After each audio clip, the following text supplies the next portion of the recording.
Good evening, everyone. We are delighted to offer a hearty welcome to everyone gathered here. First of all, thank you all for taking time from your busy schedule. First, I invite Mr. Saju Savior, KCTU General Secretary of Ernakulam District, for welcome speech. Thank you. Hello, yes. Good evening to all. ഇന്ന് വളരെ മനോഹരമായ ഒരു സായാഹ്നത്തില് ഇന്ന് ഉറവിന്റെ ഈ തീരത്ത് നമുക്കിന്ന് 77ാമത്തെ വെബിനാറാണ്. ഇത് വളരെ പ്രഗത്ഭനായ ഒരു വ്യക്തിയെ, റിസോഴ്സ് പേഴ്സണെയാണ് നമ്മുടെ ചാക്കോ സാറിനെ നമുക്കിന്ന് കിട്ടിയിരിക്കുന്നത്. അദ്ദേഹത്തെ നമുക്ക് ശ്രവിക്കാം.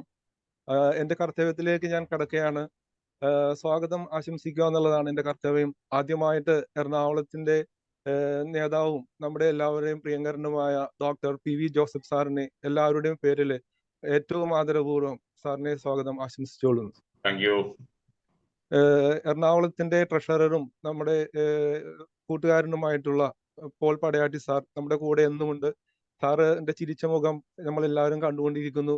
സാറിനും വളരെ സ്നേഹത്തോടും സന്തോഷത്തോടും കൂടി ഏറ്റവും ആദരപൂർവ്വം സ്വാഗതം ആശംസിക്കുന്നു. ഇന്നത്തെ നമ്മുടെ റിസോഴ്സ് പേഴ്സൺ ആയിട്ടുള്ള നമ്മുടെ ഡോക്ടർ PM ചാക്കോ സാറുണ്ട്. സാറിനെ പരിചയപ്പെടുത്തേണ്ട ആവശ്യമില്ല, എല്ലാവർക്കും അറിയാം. സാറിനെ പരിചയപ്പെടുത്താനായിട്ട് നമ്മുടെ ജയശ്രീ മാഡം ഉണ്ട്. സാറിനും എല്ലാവരുടെയും പേരിൽ വളരെ സ്നേഹത്തോടും ആദരവോടും കൂടി സ്വാഗതം ആശംസിക്കുന്നു. നമ്മുടെ ഈ വേദിയിൽ വളരെ പ്രഗത്ഭരായിട്ടുള്ള മറ്റ് അനേകം പേരുണ്ട്. നമ്മുടെ സ്റ്റേറ്റ് പ്രസിഡന്റ് ആയിട്ടുള്ള ഡോക്ടർ ബെഞ്ചമിൻ ഈശോ സാറുണ്ട്. സാറിന്റെ അഭാവത്തിലും സാറിന് സ്വാഗതം ആശംസിക്കുന്നു. ഇന്ന് നമുക്ക് ശരീരവും മനസ്സും നോൻപ് തുടങ്ങിയിരിക്കുകയാണ്. അപ്പൊ അതുകൊണ്ട് നമ്മുടെ SF ഫാസിൽ സാറിനും സാറിന്റെ അഭാവത്തില് സാറിനും സ്വാഗതം ആശംസിക്കുന്നു. ഇന്നത്തെ നമ്മുടെ വിഷയം emotions and their role in life. അപ്പൊ അത് കേൾക്കാനായിട്ട് നമ്മൾ വളരെ ആകാംക്ഷപൂർവ്വം കാത്തിരിക്കുകയാണ്. സാറിനെ പരിചയപ്പെടുത്താനായിട്ട് ജയശ്രീ മാഡത്തിനെയാണ് ഏൽപ്പിച്ചിരിക്കുന്നത്. മാഡം ഇവിടെയുണ്ട്. മാഡത്തിനും സ്വാഗതം ആശംസിക്കുന്നു. നമ്മളെ വളരെ ഭംഗിയോടുകൂടി നമ്മുടെ MC ചെയ്യുന്ന ജാസ്മിൻ ജമാൽ മാഡത്തിനും സ്വാഗതം ആശംസിക്കുന്നു. ഈ വേദിയിലെ മറ്റ് അതിവിശിഷ്ടരായ വ്യക്തികള്, തഹസിൻ മാഡം, മറ്റ് വ്യക്തികളെ എല്ലാവരും പേരെടുത്ത് ഞാൻ പറയുന്നില്ല. എല്ലാവർക്കും നമ്മുടെ സമയം ചെലവാക്കി നമ്മൾ ഇന്നിവിടെ വന്നിരിക്കുകയാണ്. ഓരോ വ്യക്തികൾക്കും പ്രത്യേകം സ്വാഗതം ആശംസിക്കുന്നു. നമ്മുടെ ഈ ഉറവിന്റെ കോർഡിനേറ്റർ ആയിട്ടുള്ള ചന്ദ്രകല മാഡം ഉണ്ട്. മാഡത്തിനെ കുറിച്ച് പറയുകയാണെങ്കിലും ഓരോ കാര്യങ്ങളും വളരെ ഭംഗിയോടുകൂടി ഓടി നടന്ന് ചെയ്യുന്ന ചെറുചുറുക്കുള്ള ഒരു വ്യക്തിയാണ്. മാഡത്തിനും നമ്മുടെ എല്ലാവരുടെയും പേരിൽ സ്വാഗതം ആശംസിക്കുന്നു. ഒരു കാര്യം കൂടി പ്രത്യേകം ഞാനൊന്ന് പറയുകയാണ്. സഞ്ജീവിനി phase 2 നമ്മൾ സ്റ്റാർട്ട് ചെയ്തിട്ടുണ്ട്. അപ്പൊ നമ്മുടെ ലഹരിക്കെതിരെയും പരീക്ഷാ റിസൾട്ടുമായിട്ട് വരുന്ന മാതാപിതാക്കന്മാർക്കും കുട്ടികൾക്കും ഒരുപോലെ വളരെ ആകാംക്ഷയും പേടിയും എല്ലാം ഉണ്ടാകുന്നുണ്ട്. കഴിഞ്ഞ phase 1 നമ്മൾ കുറെ അധികം പേര് നമ്മളോട് സഹകരിക്കുകയുണ്ടായി. അത് പറഞ്ഞ പോലെ നമുക്ക് ഇതിന് താല്പര്യമുള്ള എല്ലാവർക്കും, ഇത് ഫോൺ വഴിയാണ്, അങ്ങനെ താല്പര്യമുള്ള എല്ലാവരും എന്നെയോ പോൾ സാറിനെയോ ജോസഫ് സാറിനെയോ ബന്ധപ്പെട്ടാൽ നമുക്ക് ഇതുമായിട്ട് സഹകരിച്ചു പോകാൻ പറ്റുന്നതാണെന്ന് പറഞ്ഞുകൊണ്ട് എല്ലാവർക്കും ഒരിക്കൽ കൂടി സ്വാഗതം ആശംസിച്ചുകൊണ്ട് എന്റെ വാക്കുകൾ നിർത്തുന്നു. നന്ദി, നമസ്കാരം. Thank you, sir. Next, I invite Dr. PV Joseph, KCTU President of Ernakulam District, for delivering presidential address. Thank you. Respected resource person, Dr. PM Chakko sir, Sahyadriya Coordinator, Thasin Zakir, KCTU Ernakulam Secretary, Saju Savior, Professor Paul Padayati, Coordinator Chandrakala, Teacher, Jayasri Teacher, Jasmine Zakir, Teacher, other KCTU leaders and members, my dear participants, good evening and welcome to the 77th webinar under Urav series organized by Kerala Counsellors and Trainers Union, Ernakulam District. Saiju ഒരു കാര്യം പറഞ്ഞു കാണും, സഞ്ജീവനി അല്ലേ? സഞ്ജീവനി എന്ന programme കഴിഞ്ഞ വർഷം തുടങ്ങിയതാണ്. അതിനു മുമ്പ് തൂവൽ സ്പർശനം എന്നായിരുന്നു. എന്തായാലും എല്ലാ വർഷവും 10th ഡിഗ്രിയും 12th ഡിഗ്രി റിസൾട്ടും 10th റിസൾട്ടും 12th റിസൾട്ടും ഒക്കെ വരുമ്പോൾ ഒട്ടേറെ കുട്ടികൾ അവർ ആശിച്ച മാർക്ക് കിട്ടാതെ വരുമ്പോൾ സ്ട്രെസ് അനുഭവിക്കാറുണ്ട്. അവർ എൻട്രൻസ് എക്സാമിന് കിട്ടാതെ വരുമ്പോഴൊക്കെ ആ സ്ട്രെസ് കൂടുന്നതനുസരിച്ച് അവർ ചിലപ്പോൾ ചില സൂയിസൈഡ് അറ്റംപ്റ്റും ഒക്കെ നടത്താറുണ്ട്. അത്രയും സ്ട്രെസ് അനുഭവിക്കുന്ന ആൾക്കാർക്ക് ടൈംലി ആയിട്ടുള്ള കൗൺസിലിംഗ് കൊടുത്താൽ അവർ അതിൽ നിന്ന് മോചിതരാവാൻ കഴിയും. പലപ്പോഴും അതിനുള്ള അവസരങ്ങൾ കിട്ടാറില്ല. Kerala counsellors and trainers union all Kerala ലെവലിൽ തന്നെ ഒരു പ്രോഗ്രാം വിജയകരമായി നടത്തി വരുന്നുണ്ട്. അതിന്റെ പേരാണ് സഞ്ജീവനി. അപ്പോൾ ജില്ലാ ലെവലിൽ അതിന് കോർഡിനേറ്റേഴ്സ് ഉണ്ട്. എറണാകുളം ജില്ലയിൽ അതിന്റെ സൂപ്പർവൈസ് ചെയ്യുന്നത് സൈജു സേവ്യർ ആണ്. സൈജു സേവ്യർ നമ്പർ 9847643750 ഈ ഗ്രൂപ്പിലൊക്കെ ഉണ്ട്.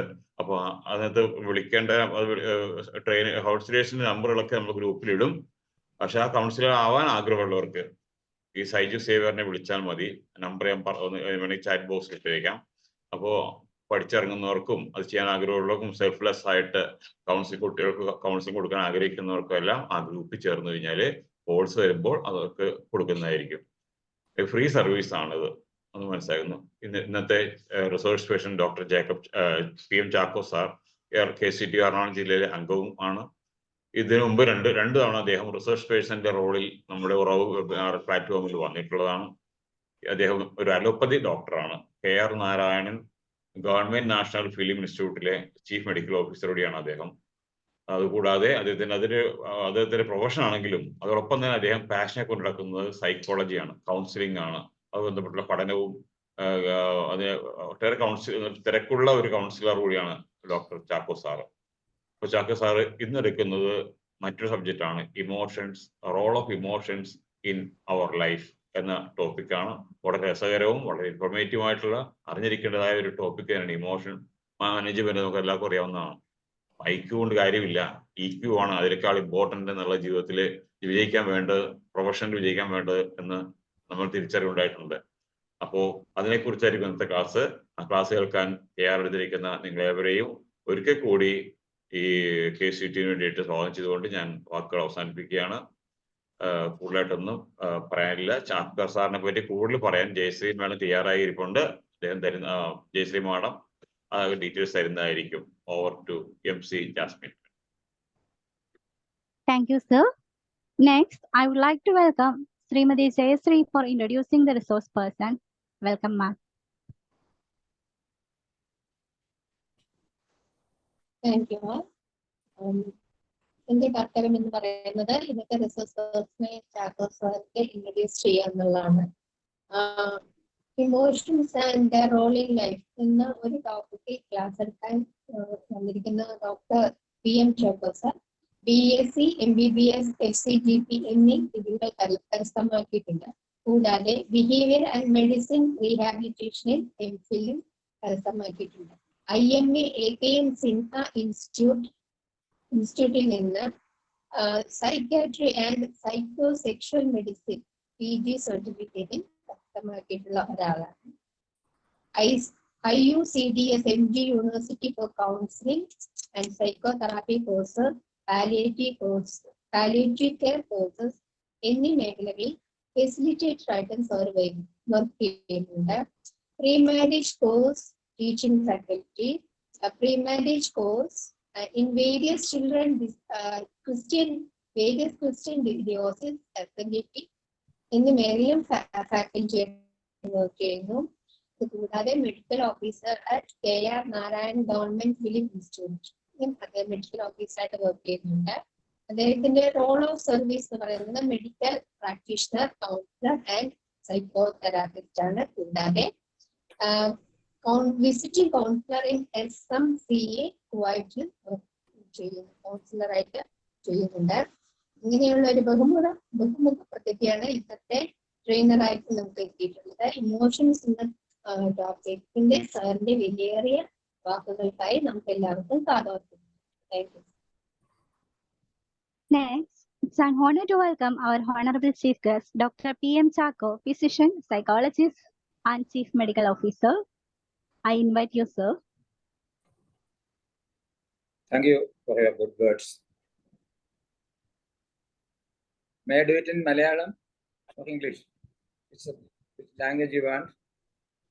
മലയാളം. Malayalam. മലയാളം മംഗ്ലീഷ് ആയാലും കുഴപ്പമില്ല. കുഴപ്പമില്ല. Manglish will do. ബഹുമാന്യനായ ജോസഫ് സാർ, എസ്സിറ്റുവിന്റെ ഭാരവാഹികളെ, സ്നേഹമുള്ള പഠിതാക്കളെ, എന്നെ സ്വാഗതം ചെയ്ത മാഡം, എന്നെ പരിചയപ്പെടുത്തിയ മാഡം, എല്ലാവരെയും പ്രത്യേകമായി ഓർത്തുകൊണ്ട് നമുക്ക് ക്ലാസ്സിലേക്ക് പ്രവേശിക്കാം. ഒരു അനുഭവകഥ ഞാൻ ഓർക്കുകയാണ്. എനിക്ക് വന്ന ഒരു കൗൺസിലിംഗ് കേസാണ്. ഒരാൾ ഓടി വെപ്രാളപ്പെടുത്ത് എൻ്റെ അടുത്ത് കൗൺസിലിങ്ങിന് വന്നു. വളരെ പരിഭ്രമിച്ച് വന്നു. അദ്ദേഹത്തിൻ്റെ ഭാര്യ വിദേശത്താണ് ജോലി. വിദേശത്തുള്ള ഭാര്യയെ ഫോണിൽ കോണ്ടാക്ട് ചെയ്യാൻ ചെയ്തിട്ട് സാധിക്കുന്നില്ല. ഇന്നലെ രാത്രി മുഴുവൻ വിളിച്ചിട്ട് കിട്ടുന്നില്ല. എല്ലാ ദിവസവും രാത്രി ഭാര്യ വിളിക്കുന്നതാണ്. അപ്പൊ ഇന്നലെ രാത്രിയിലെ വിളിച്ചില്ല, അങ്ങോട്ട് വിളിച്ചിട്ട് കോണ്ടാക്ട് ചെയ്തിട്ട് കിട്ടുന്നില്ല. അദ്ദേഹം ആകെ പരിഭ്രാന്തനായി. അദ്ദേഹം അവിടെയുള്ള മറ്റ് ആളുകളുടെ ഫോണിൽ കോണ്ടാക്ട് ചെയ്യാൻ നോക്കി, അവരെ ആരും കിട്ടുന്നില്ല.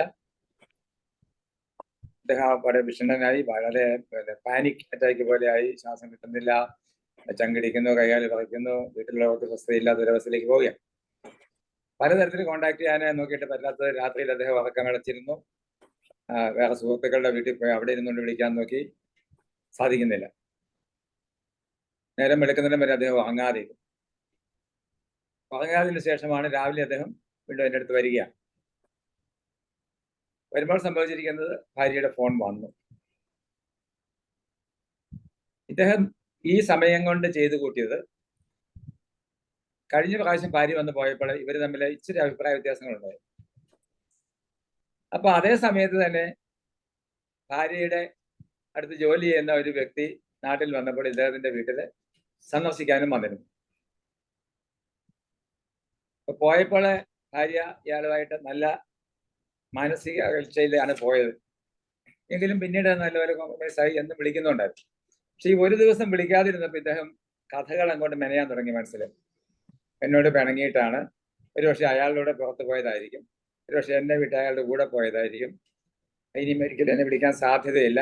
ഇങ്ങനെ ഇമാജിൻ ചെയ്ത് അവൾ വിട്ടുപോയി എന്നുള്ള പൂർണ്ണ ഒരു വിശ്വാസം മനസ്സിലേക്ക് കടന്നു വന്നിട്ട് അദ്ദേഹം പാനിക്കാവുകയാണ്.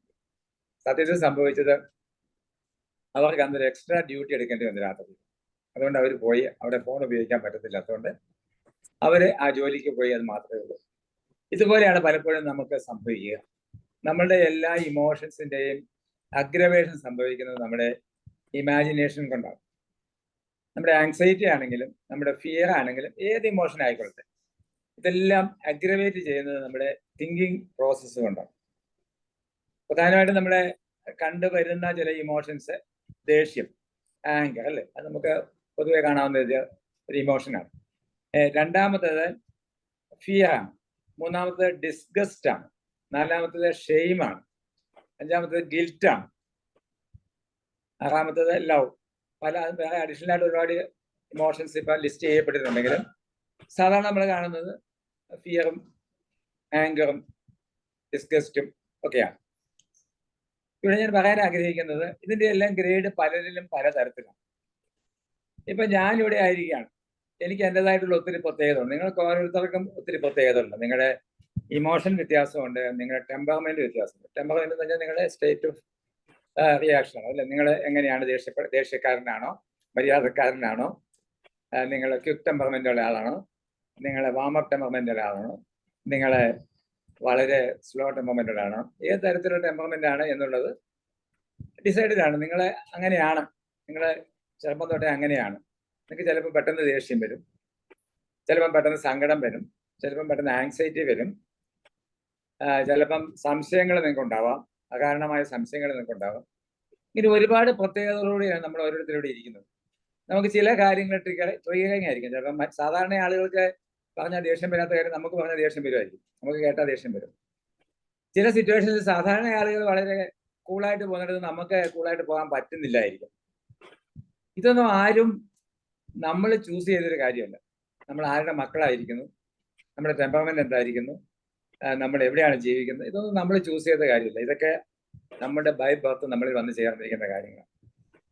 അത് ആർക്കും പ്രഡിക്റ്റ് ചെയ്യാവുന്ന കാര്യമൊന്നുമില്ല, പക്ഷെ നമ്മൾ അവിടെ ആയിരിക്കുകയാണ്. പക്ഷെ ആയിരിക്കുന്നതിനെ പറ്റി നമ്മൾ അവെയർ ആവുക. നമുക്ക് ഇമോഷൻസിലേക്ക് ഒന്ന് പോകാം. ഇമോഷൻസിലേക്ക് പോകുന്നതിന് മുമ്പ് നമ്മുടെ ബ്രെയിനിന്റെ ഒരു സ്റ്റഡി ചെറിയ തോതിലൊന്ന് നമ്മുടെ ബ്രെയിനിന്റെ സ്ട്രക്ചർ ഒന്ന് മനസ്സിലാക്കുന്നതാണ്.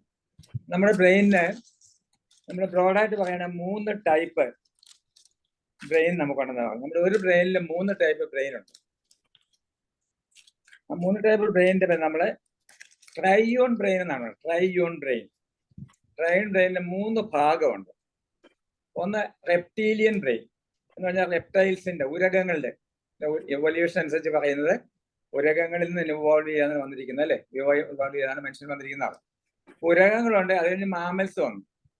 മാമൽസ് കഴിഞ്ഞിട്ട് നമ്മള് ഹ്യൂമൻ ബീങ്സ്. അപ്പൊ ഈ ഇവല്യൂഷനിലെ ആദ്യം ഉണ്ടായിരുന്നത് റെപ്റ്റീലിയൻ ബ്രെയിനാണ്. റെപ്റ്റൈൽസിന്റെ ബ്രെയിൻ എന്ന് പറയുന്നത്, റെപ്റ്റൈൽ എന്ന് പറയുന്നത് നമ്മുടെ ഓന്തും അങ്ങനത്തെ സാധനങ്ങൾ റെപ്റ്റൈൽ. ഇപ്പൊ റെപ്റ്റൈൽസിന്റെ എന്താ പ്രത്യേകത? അവർക്ക് വേണ്ടി അവരുടെ ആവശ്യങ്ങൾ എന്തൊക്കെയാണ്? അവരുടെ ആവശ്യങ്ങൾ അവർക്ക് ഭക്ഷണം വേണം, ശത്രുവിൽ നിന്ന് രക്ഷപ്പെടണം, അവർക്ക് സുരക്ഷിതമായിരിക്കണം, സെക്യൂർ ആയിരിക്കണം, പിന്നെ മേറ്റിങ്, ഇണ ചേരണം. അപ്പൊ ഇണ ചേരണം, ശത്രുവിൽ നിന്ന് രക്ഷപ്പെടണം, ഭക്ഷണം വേണം. ഇത്രയും കാര്യങ്ങളാണ് അവരെ സംബന്ധിച്ചുള്ള അന്നത്തെ നീഡ്. അപ്പൊ അതിനനുസരിച്ചുള്ള ഒരു ബ്രെയിനാണ് അവർക്കുണ്ടായിരുന്നത്. അപ്പൊ അതിന്റെ ഒരു ഭാഗം, ആ ഭാഗം അതേപടി നമ്മളിലുണ്ട്. നമ്മുടെ ബ്രെയിൻ സ്റ്റെം എന്ന് പറയുന്നതും സെറബെല്ലം എന്ന് പറയുന്നതും ഇത് രണ്ടുമാണ് അവർക്കുള്ളത്. അത് ഇപ്പോഴും നമുക്കുണ്ട്. അത് അതിന്റെ ഫംഗ്ഷൻ ഇപ്പോഴും നമ്മളിൽ ചെയ്യുന്നുണ്ട്. നമ്മുടെ ഈ എല്ലാ കാര്യങ്ങളും, നമ്മുടെ ഹാർട്ടിന്റെയും ഒക്കെ ഫംഗ്ഷൻസ്, എല്ലാ ഓർഗൻസിന്റെ ഫംഗ്ഷൻ ഒക്കെ അത് നോക്കുന്നുണ്ട്. ഇതാണ് റെപ്റ്റൈൽസിൽ ഉണ്ടായിരുന്നത്. അപ്പൊ അത് കഴിഞ്ഞ് ഇവോൾവ് ചെയ്ത് കഴിഞ്ഞപ്പോഴത്തേക്ക് മമേലിയൻ ബ്രെയിൻ എന്ന് പറയുമ്പോൾ കുറെ കൂടി അത് പ്രോഗ്രസ് ചെയ്തു. അതെല്ലാം ആവശ്യത്തിനനുസരിച്ചാണ് ഈ ബ്രെയിൻ ഇവോൾവ് ചെയ്യുന്നത്. അന്നത്തെ ആ റെപ്റ്റൈലിന്റെ ജീവിത സാഹചര്യങ്ങൾ അത് മതിയായിരുന്നു. അത് കഴിയുമ്പോൾ കുറെ കൂടെ അഡ്വാൻസ് ചെയ്ത് കഴിയുമ്പോഴത്തേക്ക് മാമലായി കഴിയുമ്പോൾ മാമലിന് കുറച്ചുകൂടെ അവന്റെ ഏരിയ ഓഫ് ഇന്ററാക്ഷൻ കൂടി കഴിഞ്ഞപ്പോഴത്തേക്ക് അതിനനുസരിച്ച് അവന്റെ ബ്രെയിൻ കുറച്ചുകൂടെ വലുതായി. അവരുടെ ബ്രെയിനിൽ ഇമോഷൻസ്, മെമ്മറീസ്, ഹാബിറ്റ്സ്, ഡിസിഷൻ ഇതെല്ലാം ഉള്ള കപ്പാസിറ്റി ഉണ്ട്. ഇതിന് നമ്മൾ ലിംബിക് സിസ്റ്റം എന്ന് പറയുന്നത്. മനുഷ്യനിൽ അത് ലിംബിക് സിസ്റ്റം എന്ന് പറയും. നിങ്ങൾ കേട്ടിട്ടുണ്ടാവും. Amygdala, cingulate gyrus, hippocampus, thalamus, ഇതെല്ലാം കൂടി ചേരുന്ന ഭാഗത്ത് അത് ഇമോഷൻ ബ്രെയിൻ നമ്മൾ അങ്ങനെ പറയാം. ഇമോഷണൽ ബ്രെയിനാണ് ഇത്. എല്ലാ ആളുകളിലും നമ്മളിലുണ്ട്, മനുഷ്യരിൽ എല്ലാവരിലും ഉണ്ട്. അപ്പം അഡ്വാൻസ് ചെയ്തപ്പോഴത്തേക്ക് വീണ്ടും അതിനപ്പുറത്തേക്ക് നമ്മൾ പോയി. നമ്മൾ അതൊക്കെ കഴിഞ്ഞ് സാമൂഹ്യ ജീവിയായി നമുക്ക് ലോകത്തിൽ ഒരുപാട് ഇന്ററാക്ട് ചെയ്ത് ജീവിക്കേണ്ടി വന്നപ്പോഴത്തേക്ക് നമ്മുടെ ബ്രെയിൻ കുറെ കൂടെ ഡെവലപ്പ് ചെയ്തു. കുറെ കൂടെ ഡെവലപ്പ് ചെയ്യുമ്പം അത് പിന്നെ പാലിയ മാമേലിയൻ ബ്രെയിന്, അല്ലെങ്കിൽ നിയോ മാമേലിയൻ ബ്രെയിൻ, അല്ലെങ്കിൽ നമ്മുടെ ഹ്യൂമൻ ബ്രെയിൻ എന്ന് പറയും. ഈ ഹ്യൂമൻ ബ്രെയിൻ ആകുമ്പോഴത്തേക്ക് നിയോ കോർട്ടെക്സ്, സെറിബ്രൽ കോർട്ടെക്സ് ഡെവലപ്പ് ചെയ്തു. അപ്പോൾ ഒരിക്കൽ കൂടി ഞാൻ പറയാം. ആദ്യം റെപ്റ്റൈൽസിൽ റെപ്റ്റീലിയൻ ബ്രെയിൻ, അതിന്റെ റെപ്രസെന്റേഷൻ ആയിട്ട് ഇപ്പോഴും നമ്മുടെ ബ്രെയിൻ സ്റ്റെം ഉണ്ട്. ആദ്യം ഇവോൾവ് കഴിഞ്ഞ് മാമൽസ് വന്നു. മാമൽസ് വന്നെടുത്തത് മമേലിയൻ ബ്രെയിനിന്റെ റെപ്രസെന്റേഷൻ ആയിട്ട് നമുക്കിപ്പോൾ ഇമോഷണൽ ബ്രെയിൻ ഉണ്ട്, ലിംബിക് സിസ്റ്റം ഉണ്ട്. അത് കഴിഞ്ഞ് മനുഷ്യന്റെ ഇന്ററാക്റ്റീവ് എൻവയോൺമെന്റ് കൂടി കഴിഞ്ഞപ്പോഴത്തേക്കും അവന് ബുദ്ധിയോടെ ചിന്തിക്കണം, അവന് പ്രയോറിറ്റീസ് കൊടുക്കണം, അവന് ഡിസിഷൻ മേക്കിംഗ് വേണം, പ്രോബ്ലം സോൾവിങ് വേണം, അവന് ഒരുപാട് കാര്യങ്ങൾ, പഴയ കാര്യങ്ങൾ ഓർത്തിരിക്കണം, അതിനെപ്പറ്റി ചിന്തിക്കണം, റീതിങ്ക് ചെയ്തിട്ട് അതിന് ഡിസിഷൻസ് എടുക്കണം. ഇങ്ങനെ ഒരുപാട് ഇന്റലക്ച്വൽ ഫാക്കൽറ്റീസ് ആവശ്യമുള്ളപ്പോഴത്തേക്ക് അവന് പഴയ ബ്രെയിൻ പോരാതെ വന്നപ്പോൾ അതിന്റെ അഡീഷണൽ ആയിട്ട് അവന് കോർട്ടെക്സും കൂടി ആഡ് ചെയ്തു. അപ്പൊ ഈ 3 ബ്രെയിനിലും നമ്മളിലുണ്ട്. ഈ 3 ബ്രെയിനും നമുക്ക് ഓരോരുത്തർക്കും ഉണ്ട്. ഇതിൽ ചില സമയത്ത് ഹൈപ്പർ ആക്റ്റീവ് ആകും. ഇമോഷണൽ ബ്രെയിൻ ഹൈപ്പർ ആക്റ്റീവ് ആകുമ്പം നമ്മളെ ഇമോഷണാലിറ്റി കൂടുതൽ കാണും. അപ്പൊ ഇതാണ് ബ്രെയിനിന്റെ ബേസിക് സ്ട്രക്ചർ. അപ്പം ഇമോഷണൽ ബ്രെയിൻ എന്ന് പറയുന്നത് അത് ശരിക്കും പറഞ്ഞാൽ നമ്മളുടെ ചെറുപ്രായത്തിലെ ഇമോഷണൽ ബ്രെയിൻ വളരെ ആക്റ്റീവാണ്. ഏതാണ്ട് 10-20 വയസ്സ് വരെ ഇമോഷണൽ ബ്രെയിൻ ആക്റ്റീവാണ്. 20 വയസ്സ് പ്രായം വരെ ഇമോഷണൽ ബ്രെയിൻ ആക്റ്റീവാണ്. അപ്പൊ അവിടെ ഈ ക്രിട്ടിക്കൽ തിങ്കിങ് അല്ലെങ്കിൽ ലോജിക്കൽ ബ്രെയിന് വലിയ ആക്റ്റീവ് അല്ല. അത് മനസ്സിലാക്കണം.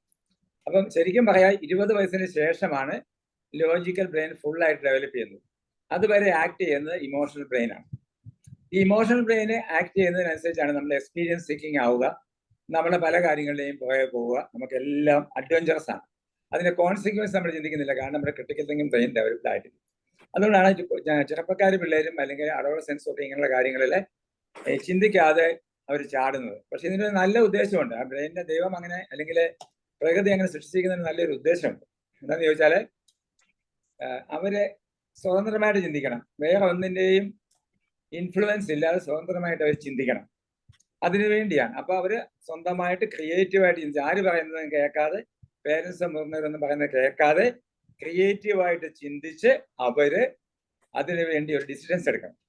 അപ്പൊ അവരുടെ ഭാവി അവർ തന്നെ ക്രിയേറ്റ് ചെയ്തെടുക്കുന്നതിന് വേണ്ടിയാണ്, ക്രിയേറ്റീവ് ചിന്തയ്ക്ക് വേണ്ടിയാണ് ആ ഫ്രീ ആയിട്ടുള്ള ഒരു ഇമോഷണൽ ബ്രെയിൻ കൊടുത്തിരിക്കുന്നത്. അതുകൊണ്ടാണ് ഇപ്പോൾ ഒരു സ്ഥലത്ത് പോയാലും, നമ്മൾ അപകടമുള്ള സ്ഥലത്തൊക്കെ ആണെങ്കിലും വാഴച്ചാലി പോയി ഒരു വേലിയിട്ട് വെച്ചിട്ടുണ്ടെന്ന് വിചാരിച്ചു, അല്ലെങ്കിൽ നമ്മുടെ മഞ്ഞുമൽ ബോയ്സ് ഒക്കെ കണ്ടല്ലേ, അങ്ങനെ റിസ്ക് ഉള്ള സ്ഥലങ്ങളിലൊക്കെ പോയി ചാടും. കാരണം അത് അവരുടെ ഒരു ഇമോഷണൽ ബ്രെയിനിന്റെ പ്രത്യേകതയാണ്, അവരുടെ ആ ക്യൂരിയോസിറ്റിയിൽ നിന്ന് വരുന്നതാണ്. അപ്പൊ അതാണ് ഇമോഷണൽ ബ്രെയിനിന്റെ ഗുണവും ദോഷവും. അതുകൊണ്ട് തന്നെ ചിന്തിക്കാതെ അപകടങ്ങളിൽ വരും. അതേസമയം നമ്മുടെ 20 വയസ്സ് കഴിയുമ്പോഴേക്കും നമ്മുടെ ലോജിക്കൽ ബ്രെയിൻ ഡെവലപ്പ് ചെയ്യുമ്പോൾ അത്രത്തോളം നമ്മൾ അബദ്ധങ്ങളിൽ ചാടുകയാണ്. പക്ഷെ ഇതെല്ലാം ഈ സ്റ്റേജുകളിലൊക്കെ നമ്മൾ കടന്നു പോകാം. ഈ കടന്നു പോയി കഴിയുമ്പോൾ നമ്മുടെ ഇമോഷൻസ്, നമ്മളിലെ ഇൻസ്റ്റിങ്റ്റീവായിട്ട് ഇമോഷൻസ് ഉണ്ടെങ്കിലും നമ്മുടെ ജീവിത സാഹചര്യങ്ങളിലൂടെ കടന്നുപോയി കഴിയുമ്പോൾ ഈ ഇമോഷൻസ് ഒക്കെ ഒരുപാട് സ്റ്റേബിൾ ആകും 20 വയസ്സൊക്കെ ആയി കഴിയുമ്പോൾ. അപ്പൊ അങ്ങനെ സ്റ്റേബിൾ ആയ ചില ഇമോഷൻസിനെ പറ്റി നമുക്ക് ചിന്തിക്കാം. ഒന്നാമത്തത് ആങ്കർ ആണ്. ഇമോഷൻസിനെ പലതരത്തിൽ നമ്മൾ ക്ലാസിഫൈ ചെയ്യും. ഒന്ന് പ്രൊട്ടക്റ്റീവ് ഇമോഷൻസ് എന്ന് പറയും, അല്ലെങ്കിൽ ഡിഫെൻസീവ് ഇമോഷൻസ് എന്ന് പറയും. അത് സാധാരണയായിട്ട് നമുക്ക് ആങ്കർ ഒക്കെ പ്രൊട്ടക്റ്റീവ് ഇമോഷൻ അല്ലേ. നമുക്ക് ദേഷ്യം വരുന്നത് എന്തുകൊണ്ടാണ്? നമ്മളെ ഏതെങ്കിലും തരത്തില് നമ്മളെ ആരെങ്കിലും ഉപദ്രവിച്ചു, ആരെങ്കിലും നമ്മളോട് മോശമായിട്ട് പെരുമാറി, അല്ലെങ്കിൽ നമുക്ക് ലഭിക്കേണ്ട ഒരു കാര്യം ലഭിച്ചില്ല, നമ്മുടെ അവകാശം എതിരെ നിഷേധിക്കപ്പെട്ടു, എന്തെങ്കിലും തരത്തിൽ നമ്മളെ ഹർട്ടായി എന്ന് നമ്മൾ തോന്നുമ്പോഴാണ് നമ്മൾ ദേഷ്യപ്പെടുന്നത്. പക്ഷെ ഈ ദേഷ്യം ഒരു പരിധി വരെ ആവശ്യം അല്ലേ. അല്ലെങ്കിൽ നമ്മുടെ തല കയറി ഇറങ്ങും, അല്ലെങ്കിൽ നമ്മൾ റെസ്പോണ്ട് ചെയ്യത്തില്ല. അപ്പം ദേഷ്യം നമ്മളിലെ ഒരു പർട്ടിക്കുലർ ലെവൽ വരെ ആവശ്യം. ഇല്ലെങ്കിൽ നമ്മൾ, നിങ്ങൾക്കറിയാമല്ലോ, ഒരു ഈ പറഞ്ഞ ഇമോഷൻസ് ഒന്നും ഇല്ലെങ്കിൽ മനുഷ്യനല്ല. മനുഷ്യനല്ല. ആ കണ്ടീഷന്റെ പേരെന്താണ്? അലക്സിതൈമിയ എന്ന് പറയും. അലക്സിതൈമിയ എന്ന് പറയുന്ന കണ്ടീഷനിൽ നമുക്ക് ഇമോഷൻസ് ഇല്ല. ഇമോഷൻസ് ഇല്ലാത്ത വ്യക്തികൾ, അവർക്ക് സന്തോഷമില്ല, ദുഃഖമില്ല, ദേഷ്യമില്ല, സങ്കടമില്ല, നിരാശയില്ല, ആങ്സൈറ്റി ഇല്ല. അപ്പൊ ഇതെല്ലാം നമുക്ക് വേണം. ഇതെല്ലാം നമ്മുടെ സെൽഫ് പ്രൊട്ടക്ഷന് വേണ്ടി തന്നിരിക്കുന്ന സാധനങ്ങൾ. എന്തിനാണ് ദേഷ്യം വരുന്നത്? അപ്പൊ ദേഷ്യം വന്നു കഴിഞ്ഞാൽ നമുക്ക് ഇഷ്ടമില്ലാത്തൊരു കാര്യം കണ്ടു, നമ്മൾ തോട്ടഡായി, അല്ലെങ്കിൽ നമ്മളെ ചീറ്റ് ചെയ്തു, നമ്മൾ ആർഹിക്കുന്ന സാധനം നമുക്ക് കിട്ടിയില്ല, അല്ലെങ്കിൽ നമ്മുടെ വ്യക്തിത്വത്തെ അവമാനിക്കത്തക്ക രീതിയിൽ പെരുമാറി കഴിഞ്ഞുകൊണ്ട് നമ്മൾ suppose to have a certain level of anger, ദേഷ്യം വേണം. പക്ഷെ ദേഷ്യം അതിന്റെ ലിമിറ്റ് കടന്നു കഴിഞ്ഞാൽ അത് പ്രശ്നമാകും. അത് നമ്മളെ അഗ്രസീവായിട്ട് മാറും, നമ്മൾ ഭയങ്കരമായിട്ട് കുഴപ്പക്കാരായിട്ട് മാറും, മറ്റുള്ളവർക്ക് നമുക്ക് പ്രശ്നമുണ്ടാകും. അപ്പൊ ഈ ബേസിക് ആയിട്ട് നമുക്ക് ആവശ്യമുള്ള ഇമോഷൻസിനെ അത് നമ്മൾ യൂസ് ചെയ്യുന്നതും കൺട്രോൾ ചെയ്യുന്നതും അനുസരിച്ചായിരിക്കും അവയുടെ സക്സസും ഫെയിലിയറും വരും. അപ്പം തീർച്ചയായിട്ടും ഇമോഷൻ എന്ന് പറയുന്നത് ഒരു ദോഷമല്ല, അത് നമുക്ക് വേണം. അതില്ലെങ്കിൽ നമ്മളെ മുമ്പോട്ട് പോകത്തില്ല. പക്ഷെ ഇമോഷൻ നമുക്ക് വന്നു കഴിയുമ്പോൾ ആ ഇമോഷനെ തിരിച്ചറിഞ്ഞുകൊണ്ട് അതിനെ ഫ്രൂട്ട്ഫുൾ ആയിട്ട് നമ്മൾ കൺവേ ചെയ്യാനായിട്ട് പഠിക്കും. അപ്പം അതിനായിട്ട് നമ്മൾ കമ്പാഷൻ ഫോക്കസ്ഡ് തെറാപ്പിയിൽ പറയുന്നത്, നമ്മുടെ ഇമോഷൻസ് നമ്മൾ കമ്പാഷൻ ഫോക്കസ്ഡ് തെറാപ്പി, COMBASSION, അതിൽ പറയുന്നത് നമ്മുടെ ഇമോഷൻസ് നമ്മൾ വാച്ച് ചെയ്യും. നമുക്കുണ്ടാകുന്ന ചേഞ്ചുകൾ, ഇപ്പൊ ദേഷ്യം വരുന്ന ഉണ്ടാകുന്ന ചേഞ്ച് നമ്മൾ ഉടനെ തന്നെ വാച്ച് ചെയ്യും. പിന്നെ അടുത്തത് നമുക്ക് ഫിയർ ആണ്. ഫിയർ എന്ന് പറഞ്ഞാൽ എന്താ? നമുക്ക് ഭയം ആവശ്യം അല്ലേ. നമുക്കൊരു പാമ്പ് വരുമ്പം ആ പാമ്പിനെ കണ്ട് നമ്മൾ ഭയം ഉണ്ടായില്ലെങ്കിൽ നമ്മൾ ആ പാമ്പിന്റെ അടുത്ത് ചെല്ലും, പാമ്പ് നമ്മളെ കടിക്കും.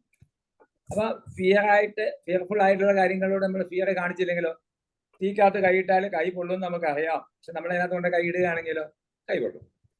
അപ്പൊ ആ ഒരു ഫിയർ നമുക്ക് ആവശ്യമാണ്. നമുക്കൊരു പരിധി വരെ ഫിയർ ആവശ്യമാണ്. പക്ഷെ ഫിയർ അതിന്റെ ആ ലിമിറ്റ് കടന്നു കഴിയുമ്പോഴോ, ഇതിനെ പറ്റി പറയാം. ഉദാഹരണമായിട്ട് നമ്മുടെ ബ്രെയിൻ ഡെവലപ്മെന്റിനെ പറ്റി വീണ്ടും ഞാൻ പറയുക.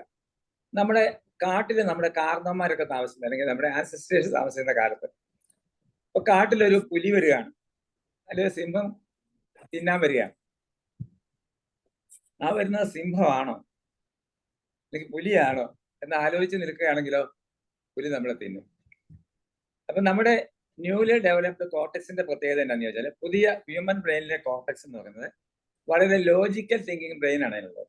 നമ്മുടെ കോർട്ടക്സിന്റെ ആ ഭാഗം എന്ന് പറയുന്നത് ലോജിക്കൽ തിങ്കിങ് ആണ്. നമ്മുടെ സെൻസറി ഇൻപുട്ട് മുഴുവനും മനസ്സിലാകാതെ വരുന്നുണ്ടെങ്കിൽ ചോദിക്കാൻ കേട്ടോ.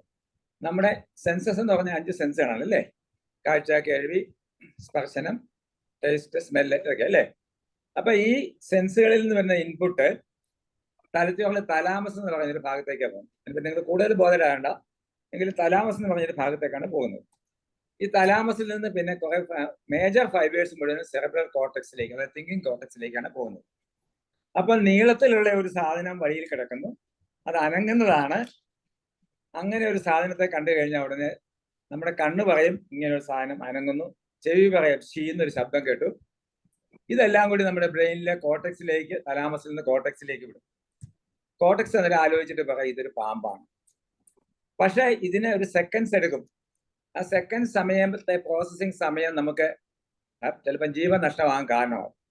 അപ്പൊ അതിനുവേണ്ടി വെയിറ്റ് ചെയ്യാൻ നമുക്ക് പറ്റാത്തത് കൊണ്ട് നമ്മുടെ പ്രിമിറ്റീവ് ബ്രെയിനിലൊക്കെ ഉണ്ടായിരുന്ന, റെപ്റ്റൈൽസിന്റെ ഒക്കെ ബ്രെയിനിലുണ്ടായിരുന്ന, അല്ലെങ്കിൽ മാമൽസിന്റെ ഒക്കെ ബ്രെയിനിലുണ്ടായിരുന്ന ഒരു പ്രൊട്ടക്റ്റീവ് മെക്കാനിസം നമ്മുടെ ബ്രെയിനിൽ ഓപ്പറേറ്റ് ചെയ്യുന്നു. നമ്മുടെ ഈ തലാമസിൽ നിന്ന് കോർട്ടക്സിലേക്ക് മേജർ ഫൈബേഴ്സ് പോകുന്നുണ്ടെങ്കിൽ കുറച്ച് ഫൈബേഴ്സ് നമ്മുടെ അമിഗ്ഡല എന്ന് പറയുന്ന വികാര ബ്രെയിനിലേക്ക് പോകും. അപ്പൊ അവിടെ പഴയ മെമ്മറീസ് സ്റ്റോർ ചെയ്ത് വെച്ചിട്ടുണ്ട്. അവിടെ പറയും പാമ്പ് കടിച്ച ചത്തുപോകും, നീളത്തിലുള്ള സാധനം പാമ്പാണ്, പാമ്പ് ഡേഞ്ചറസ് ആണ്, അല്ലെങ്കിൽ പാമ്പ് കടിച്ച് പല പേര് ചത്തിട്ടുണ്ട്. ഇങ്ങനെയുള്ള ഇൻഫർമേഷൻസ് എല്ലാം ആ ഇമോഷണൽ ഇൻഫർമേഷൻ മുഴുവൻ അവിടെ ഇരിപ്പുണ്ട്. അപ്പോഴത്തേക്ക് നീളത്തിലുള്ള ഒരു സാധനം എന്ന് പറയുമ്പോൾ തന്നെ വിട്ടോളാൻ പറയും. നമ്മുടെ അമിഗ്ഡലയിലേക്ക് മെസ്സേജ് ചെയ്യുന്നു. അമിഗ്ഡല ഇമോഷൻസിന്റെ ആ പ്രോസസ് എല്ലാം ചെയ്തിട്ട് നമ്മളോട് വിട്ടോളാൻ പറയും. ഇത് ഞാൻ ഫൈറ്റ് ഓർ ഫ്ലൈറ്റ് റെസ്പോൺസ് എന്ന് പറയാം. ഇത് ഇതുകൊണ്ടാണ് നമ്മൾ ജീവിക്കുന്നത്. ഫൈറ്റ് ഓർ ഫ്ലൈറ്റ് കൊണ്ടാണ് നമ്മൾ ജീവിക്കുന്നത്. കാരണം ഒരു പ്രതിസന്ധി വന്നു കഴിഞ്ഞാൽ ആ പ്രതിസന്ധിയെ നമ്മൾ ഒന്നുകിൽ ഫൈറ്റ് ചെയ്യും, അല്ലെങ്കിൽ നമ്മൾ ഓടി രക്ഷപ്പെടും. അതിന്റെ റൂട്ടാണ് ഞാൻ ഈ പറഞ്ഞത്. സെൻസറി ഇൻപുട്സ് തലാമസിൽ വരുന്നു. തലാമസിൽ നിന്ന് മേജർ പാർട്ട് സെറിബ്രൽ കോർട്ടക്സിലേക്ക് പോകുന്നു. ശകലം ഫൈബേഴ്സ് മാത്രം അമിഗ്ഡലയിലേക്ക് പോകുന്നു. അപ്പൊ അതിന്റെ ചെറിയ ഇൻഫർമേഷൻസ്, അല്ലെങ്കിൽ കുറച്ച് മാത്രം ഇൻഫർമേഷൻ വെച്ചുകൊണ്ട് അമിഗ്ഡല എടുത്തു ചാടുന്നു. ഇപ്പൊ 10 പ്രാവശ്യം ചാടിയപ്പോഴും പാമ്പായിരുന്നില്ല എന്ന് ചോദിച്ചാൽ കയറായിരുന്നു. പക്ഷെ 11ാമത്തെ പ്രാവശ്യം പാമ്പാണെങ്കിലോ പാമ്പിൽ നമ്മൾ രക്ഷപ്പെട്ട് കാണും. 10 പ്രാവശ്യം ഇല അനങ്ങിയപ്പോൾ, കാട്ടിലെ ഇല അനങ്ങിയപ്പോൾ കടുവയാണെന്ന് വിചാരിച്ച് ഓടി, പക്ഷെ കടുവയായിരുന്നില്ല, അണ്ണാനായിരുന്നു. പക്ഷെ 11ാമത്തെ പ്രാവശ്യം ആ ഓട്ട ഓടിയപ്പോൾ അത് കടുവയിൽ നിന്നുള്ള രക്ഷപ്പെടലായി. അപ്പൊ ഇങ്ങനെ ഒരു ഓവർ എക്സൈറ്റിംഗ് ആയിട്ടുള്ള ഒരു മെക്കാനിസം നമ്മളിൽ ഉണ്ട്. അത് പ്രിമിറ്റീവ് ബ്രെയിനിൽ അത് ഉണ്ടായിരുന്നു, അതിപ്പോഴും നമ്മൾ നിലനിൽക്കുന്നു. അത് നമ്മുടെ അനുദിന പ്രവൃത്തികൾ നമുക്ക് കാണാനായിട്ട് സാധിക്കും. നമുക്ക് അതുപോലെയുള്ള ജീവൻ അപകടപ്പെടുത്തുന്ന സാഹചര്യങ്ങൾ വളരെ കുറവാണെങ്കിലും നമ്മുടെ ബ്രെയിനിൽ അത് സ്ഥിതി ചെയ്യുന്നതുകൊണ്ട് നമ്മൾ പലപ്പോഴും അതേ രീതിയിൽ നമ്മൾ റിയാക്ട് ചെയ്യും. ഇത് ഏത് ബ്രെയിനാണ് പ്രിഡോമിനേറ്റ് ചെയ്യുന്നത് അതിനനുസരിച്ച് നമ്മുടെ എക്സ്പ്രഷനിലെ വ്യത്യാസം. ഇത് നമുക്ക് ആങ്സൈറ്റി നോക്കാം. ആങ്സൈറ്റി എന്ന് പറഞ്ഞാൽ എന്തുവാ? ആങ്സൈറ്റി ശരിക്കും പറഞ്ഞാൽ ട്രൂലി ഇമാജിനറി ആണ് അല്ലേ? നമ്മളൊക്കെ ചിന്തിച്ചു കൂട്ടാൻ വിദഗ്ധന്മാരാണ്. നമ്മൾ ഇരുന്ന് എന്തൊരു ഇഷ്യൂ ഉണ്ടായി കഴിഞ്ഞാൽ ഉടനെ നമ്മൾ പരീക്ഷയാണ്. ഒത്തിരി കുട്ടികൾ പരീക്ഷാ ഭയം എന്നും പറഞ്ഞു വരും.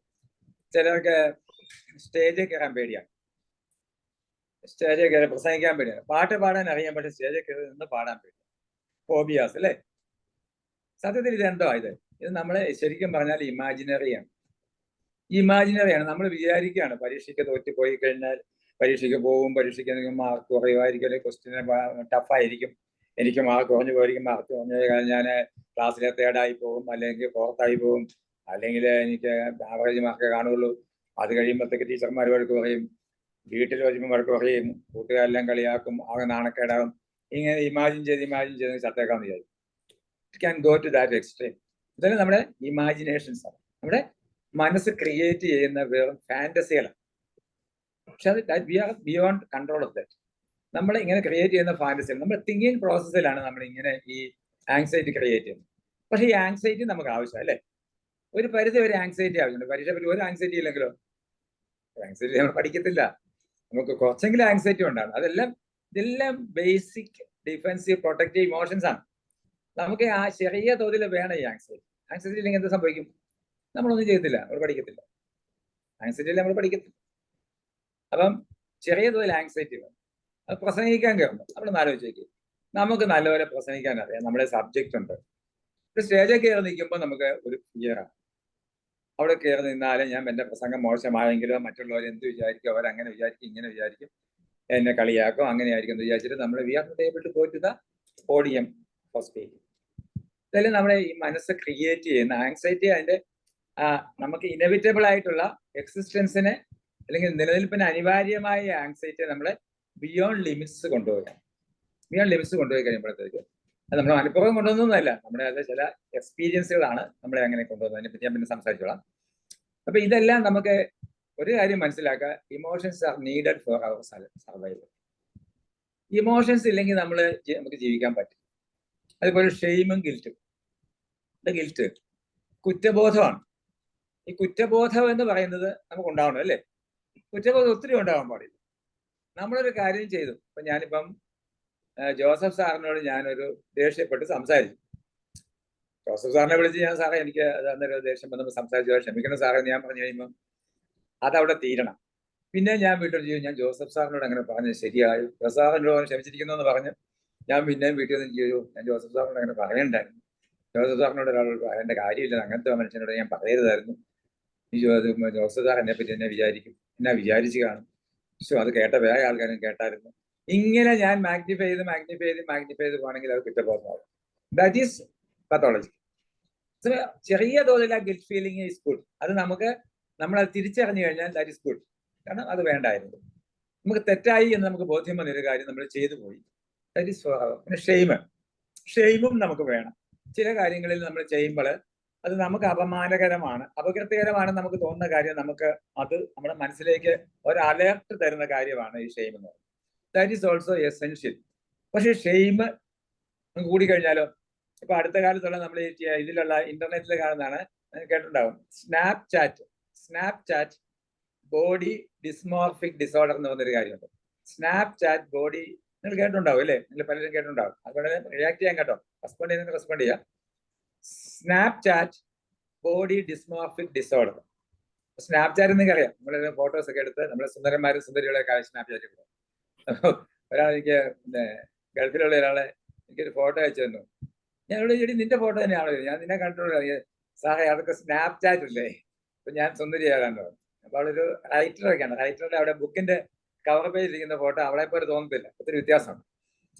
അപ്പൊ ഈ സ്നാപ്ചാറ്റിൽ നമ്മളെ ഇട്ട് നോക്കിയിട്ട് കമ്പയർ ചെയ്തിട്ട് നമ്മളുടെ ബോഡി ഷേപ്പ് മോശമാണ്, നമ്മുടെ അപ്പിയറൻസ് മോശമാണെന്ന് വിചാരിച്ച് ബോഡിയുടെ ആ അപ്പിയറൻസിനെ പറ്റി വിഷമിക്കുന്ന ഒരു ഫിനോമിനാണ് സ്നാപ്ചാറ്റ് ബോഡി ഡിസ്മോർഫിക് ഡിസോർഡർ എന്ന്. അതിനകത്ത് ഒരു സൈക്കോളജിക്കൽ അല്ലെങ്കിൽ സൈക്കാട്രിക് ഡിസോർഡറിന്റെ കാറ്റഗറിയിലേക്ക് അവർ വന്നിരിക്കുകയാണ്. ഇപ്പൊ സൈക്കാട്രിക് ഡിസോർഡറിനകത്ത് ഒരുപാട് സാധനങ്ങൾ പുതുതായിട്ട് ആഡ് ചെയ്യപ്പെട്ടിട്ടുണ്ട് ഈ മീഡിയ റിലേറ്റഡ് ആയിട്ട്. അപ്പൊ ഞാൻ പറഞ്ഞ ഇമോഷൻസ്, അപ്പൊ അത് അവിടെ വരുമ്പോൾ നമുക്കൊരു അപകർഷതാബോധമാണ്, ബോഡി ഷെയിം തോന്നുകയാണ്. എനിക്ക് മോശമാണ്, ഞാൻ എന്നെ കണ്ടാൽ കൊള്ളുകയില്ല. സ്നാപ്ചാറ്റിൽ ഒത്തിരി ഫോട്ടോസ് കിട്ടി കഴിയുമ്പോൾ എന്നെ കണ്ടാൽ കൊള്ളില്ല, ഞാൻ അങ്ങനെ അല്ല ഇരിക്കേണ്ടത്, വേറൊരു തരത്തിലാണെന്ന് വിചാരിച്ചുകൊണ്ട് നമ്മൾ വിഷമിക്കുകയാണെങ്കിൽ അത് ഷെയിം അതിന്റെ ലിമിറ്റ് എക്സീഡ് ചെയ്യാം. അപ്പൊ ആങ്കർ ലിമിറ്റ് എക്സീഡ് ചെയ്താലും, ഫിയർ ലിമിറ്റ് എക്സീഡ് ചെയ്താലും, നമ്മുടെ ഗിൽറ്റ് എക്സീഡ് ചെയ്താലും, ഷെയിം എക്സീഡ് ചെയ്താലും, പിന്നെയുള്ളതാണ് ഡിസ്ഗസ്റ്റ് എന്ന് പറയുന്നത്. ഡിസ്ഗസ്റ്റ് എന്ന് പറയുന്നത് എന്താ? നമുക്ക് അതൊരു അകൽച്ച, ഒരു അതൃപ്തി അല്ലേ? അതൃപ്തി അല്ലെങ്കിൽ ഒരു വെറുപ്പ് തോന്നും. ഹേറ്റഡ് അല്ല എങ്കിലും ഡിസ്ഗസ്റ്റ്. എനിക്ക് ആളുടെ മിണ്ടാൻ ഇഷ്ടമില്ല, എനിക്ക് ആ ഭക്ഷണം വേണ്ട, എനിക്ക് ആ സാധനം കുടിക്കാൻ ഇഷ്ടമില്ല, എനിക്കത് വേണ്ട. ഇത് നമുക്ക് ആവശ്യമാണ്. കാരണം എനിക്ക് റിയാക്ഷൻ ഉള്ള മരുന്ന് അത് ഞാൻ കഴിക്കാൻ നടന്നു, വേണ്ട. ഞാൻ കള്ളു കുടിച്ച് ഛർദ്ദിച്ചു, എനിക്കത് വേണ്ട.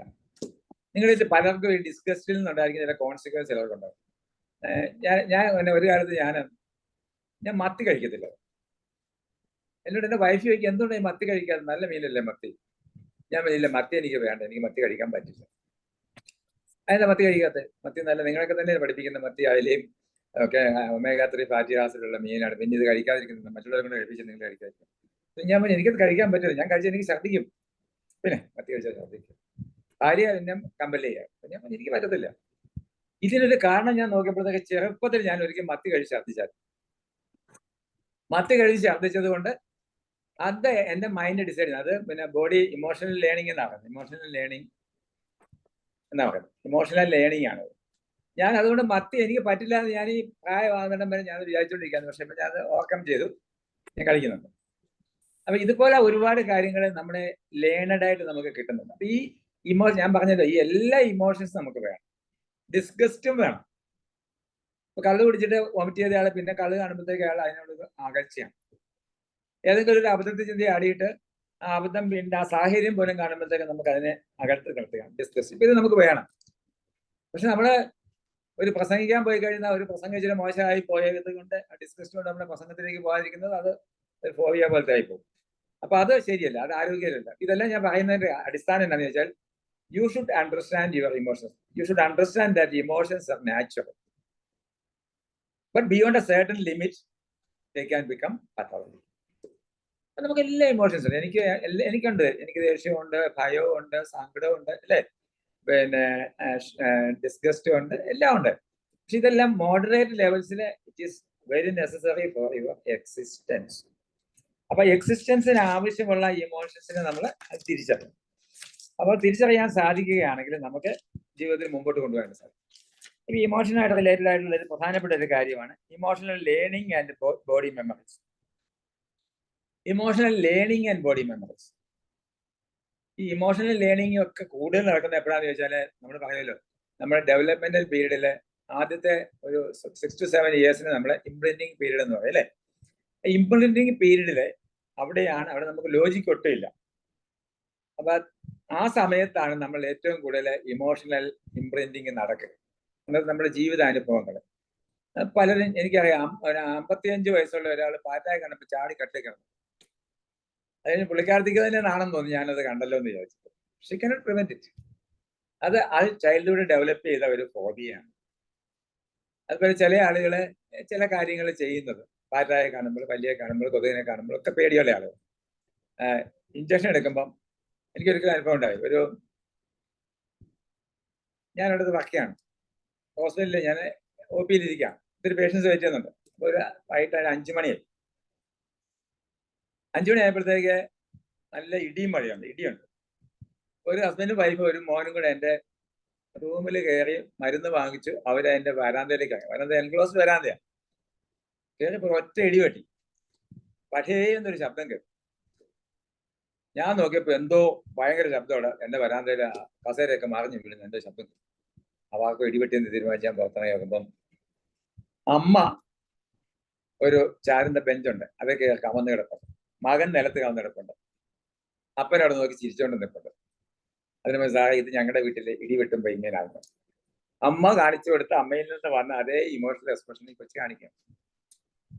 ഇങ്ങനത്തെ ഒത്തിരി നമുക്ക് ലേണിംഗ് ഉണ്ട്. ലേണിംഗ് ഫ്രം ചൈൽഡ്ഹുഡ് ഉണ്ട്. അപ്പോൾ നമ്മളോട് അത് ഈ പേരന്റിങ്ങിനകത്ത് ഒത്തിരി പ്രത്യേകതകളിൽ നിന്ന് നമുക്ക് ഇമോഷണൽ അബറേഷൻസ് വരും. അപ്പോൾ ഒരാൾ എൻ്റെ അടുത്ത് വന്നു, അവനോട് പറഞ്ഞു, അവൻ സ്റ്റുപ്പിഡാണെന്ന് അവൻ പറയുന്നത്. അപ്പോൾ എന്നെ കൊണ്ടൊന്നിനും കൊള്ളില്ല. ഭയങ്കര മിടുക്കനാണ് അവൻ, നല്ല പ്രൊഫഷണലി ക്വാളിഫൈഡ് ആണ്, നല്ല മിടുക്കനാണ്. അവൻ പറഞ്ഞു എനിക്കിതൊന്നും ചെയ്യാൻ പറ്റുമെന്ന് തോന്നില്ല. ക്വാളിഫൈഡ് ആണ്. He got admission for MBBS and now he has got his registration. പക്ഷെ അവൻ പറയാ എന്നെ കൊണ്ട് കൊള്ളില്ല, എനിക്ക് മെഡിസിൻ പ്രാക്ടീസ് ചെയ്യാൻ പറ്റത്തില്ല, ഞാൻ സ്റ്റുപ്പിഡാണ്. അതിന്റെ കാരണത്തിലേക്ക് നോക്കിയപ്പോഴത്തേക്ക് ഇവന്റെ അമ്മയില്ലായിരുന്നു. അമ്മ നേരത്തെ മരിച്ചു പോയേണ്ടതാണ്. ഫാദർ ഭയങ്കര ക്രിട്ടിസൈസിങ് ആയിരുന്നു. എല്ലാം ചെയ്താലും ശരിയാന്ന് പറയത്തില്ല. എനിക്ക് MBBS അഡ്മിഷൻ കിട്ടിയെന്ന് പറഞ്ഞിട്ട് പോലും ഫാദർ നിനക്ക് എത്ര റാങ്കാണ് കിട്ടിയത്, എനിക്ക് അവിടെയല്ലേ കിട്ടിയുള്ളൂ, തമിഴ്നാട്ടിലല്ലേ എനിക്ക് കിട്ടിയുള്ളൂ, കേരളത്തിൽ കിട്ടിയില്ലല്ലോ എന്ന് പറയുന്ന ഒരു ആറ്റിറ്റ്യൂഡുള്ള ഫാദറാണ്. So he feels that even though he has graduated in the medical profession, he feels that he is unfit. അവൻ ഇപ്പോഴും സ്റ്റുപ്പിഡ് ആണെന്ന് അവന്റെ വിചാരം. ഇതാണ് ഇമോഷണൽ മെമ്മറീസ് എന്ന് പറയുന്നത്. Emotional memories and body memories. അപ്പൊ ഇമോഷണൽ ലേണിംഗിലും ബോഡി മെമ്മറീസിലും ചില ഇങ്ങനെയുള്ള കാര്യങ്ങൾ നമ്മളിതൊക്കെ കിടക്കുന്നു. പ്രത്യേകിച്ച് പേരൻസ് ഭയങ്കര പവറിങ് പേരൻസ് ആണെങ്കിൽ, അല്ലെങ്കിൽ നമ്മൾ പറയാം അതോറിറ്റേറിയൻ പേരൻസ്. അതോറിറ്റേറിയൻ പേരൻസ് എന്ന് പറഞ്ഞാൽ അവർ ഭയങ്കര ചില പേരൻസിന് വരുന്നത് അവർ ഭയങ്കര മിടുക്കരായിരിക്കും. അപ്പനും അമ്മയും ഭയങ്കര മിടുക്കൽ. ഒരു പയ്യൻ വന്നാണ്, അവന് അപ്പനും അമ്മയും ഭയങ്കര മിടുക്കൽ. ഇവനെ എല്ലാത്തിനും ക്രിട്ടിസൈസ് ഞാൻ ചെയ്യുന്നൊന്നും പോരാ. ഇവനെ എബോവ് ആവറേജ് ആണ്, എല്ലാം ചെയ്യുന്നുണ്ട്. പക്ഷെ ഇവരുടെ ഈ ഇതുകൊണ്ട് ഇവനെ അവസാനം കഞ്ചാവ് അഡിക്റ്റ് ആയിട്ട് മാറും. കഞ്ചാവ് അഡിക്റ്റ് ആകാൻ കാരണം ഇത് നമ്മൾ 2 തരത്തിലുള്ള ഈ ഓവർ പവർ ചെയ്യുന്ന പേരൻസ് ഉണ്ടെങ്കിൽ 2 തരത്തിലായി തീരാൻ സാധിക്കും. ഒന്നുകിൽ അവര് സബ്മിസീവ് ആയിട്ട് അങ്ങ് ജീവിക്കും, അപ്പനും അമ്മയും പറയുന്ന പോലെ അനുസരിച്ച് അങ്ങ് ജീവിക്കും, ഈ ഓവർ പവർ ചെയ്യുന്ന പേരൻസ്. അപ്പൊ ഇവന്റെ ഇമോഷൻസിനെ ഇവന്റെ പോസിറ്റീവ് ആൻഡ് നെഗറ്റീവ് ഇമോഷൻസിനെ ഇവർ മൈൻഡ് ചെയ്യുന്നു. ഇവനുള്ള ആങ്സൈറ്റീസും പിന്നെ ചില കാര്യങ്ങൾ ചെയ്യാനുള്ള കഴിവ് കുറവും, ചില കാര്യങ്ങൾ ചെയ്യാനുള്ള കഴിവ് കൂടുതലും ഒന്നും ഇവർ കാണുന്നില്ല. ഇവർ ജനറലായിട്ട് ഹീ സ്റ്റുപ്പിഡ്, അല്ലെങ്കിൽ ഇവനെ പോരാ, ഞങ്ങളുടെ അടുത്താൻ പോരാ എന്നുള്ള ചിന്ത വെച്ച് പുലർത്തുക. അങ്ങനെ ആ ചിന്ത വെച്ച് പുലർത്തിന്റെ അടിസ്ഥാനത്തിൽ അവനൊരു ഇമോഷണൽ സ്റ്റാറ്റസ് ക്രിയേറ്റ് ചെയ്യാം. അവനെപ്പോഴും ഒരു ഇൻഫീരിയോറിറ്റി ഫീലിംഗിൽ എന്നെ കൊണ്ട് കൊള്ളില്ല, എനിക്ക് പറ്റില്ല, ഞാൻ ബാക്ക്വേർഡാണ്. അപ്പൊ ചില ആളുകൾ അത് സബ്മിസീവായിട്ട് അങ്ങനെ അങ്ങ് ജീവിച്ചു പോകും, ജീവിതകാലം മുഴുവൻ അങ്ങനെ ജീവിക്കും. ചില ആളുകൾ റിബല്യസ് ആകും, അവർ അഗ്രസീവ് ആയി കഴിയുമ്പോഴത്തേക്ക് അവരാണ് ചിലപ്പം സൂയിസൈഡ് അറ്റംപ്റ്റ്സിലേക്ക് പോകാം, എതിർക്കാം. ചില ആളുകൾ ചിലപ്പോൾ ഡ്രഗ്സിലേക്കൊക്കെ പോകാം, ആൽക്കഹോൾസിലേക്കൊക്കെ പോകാം.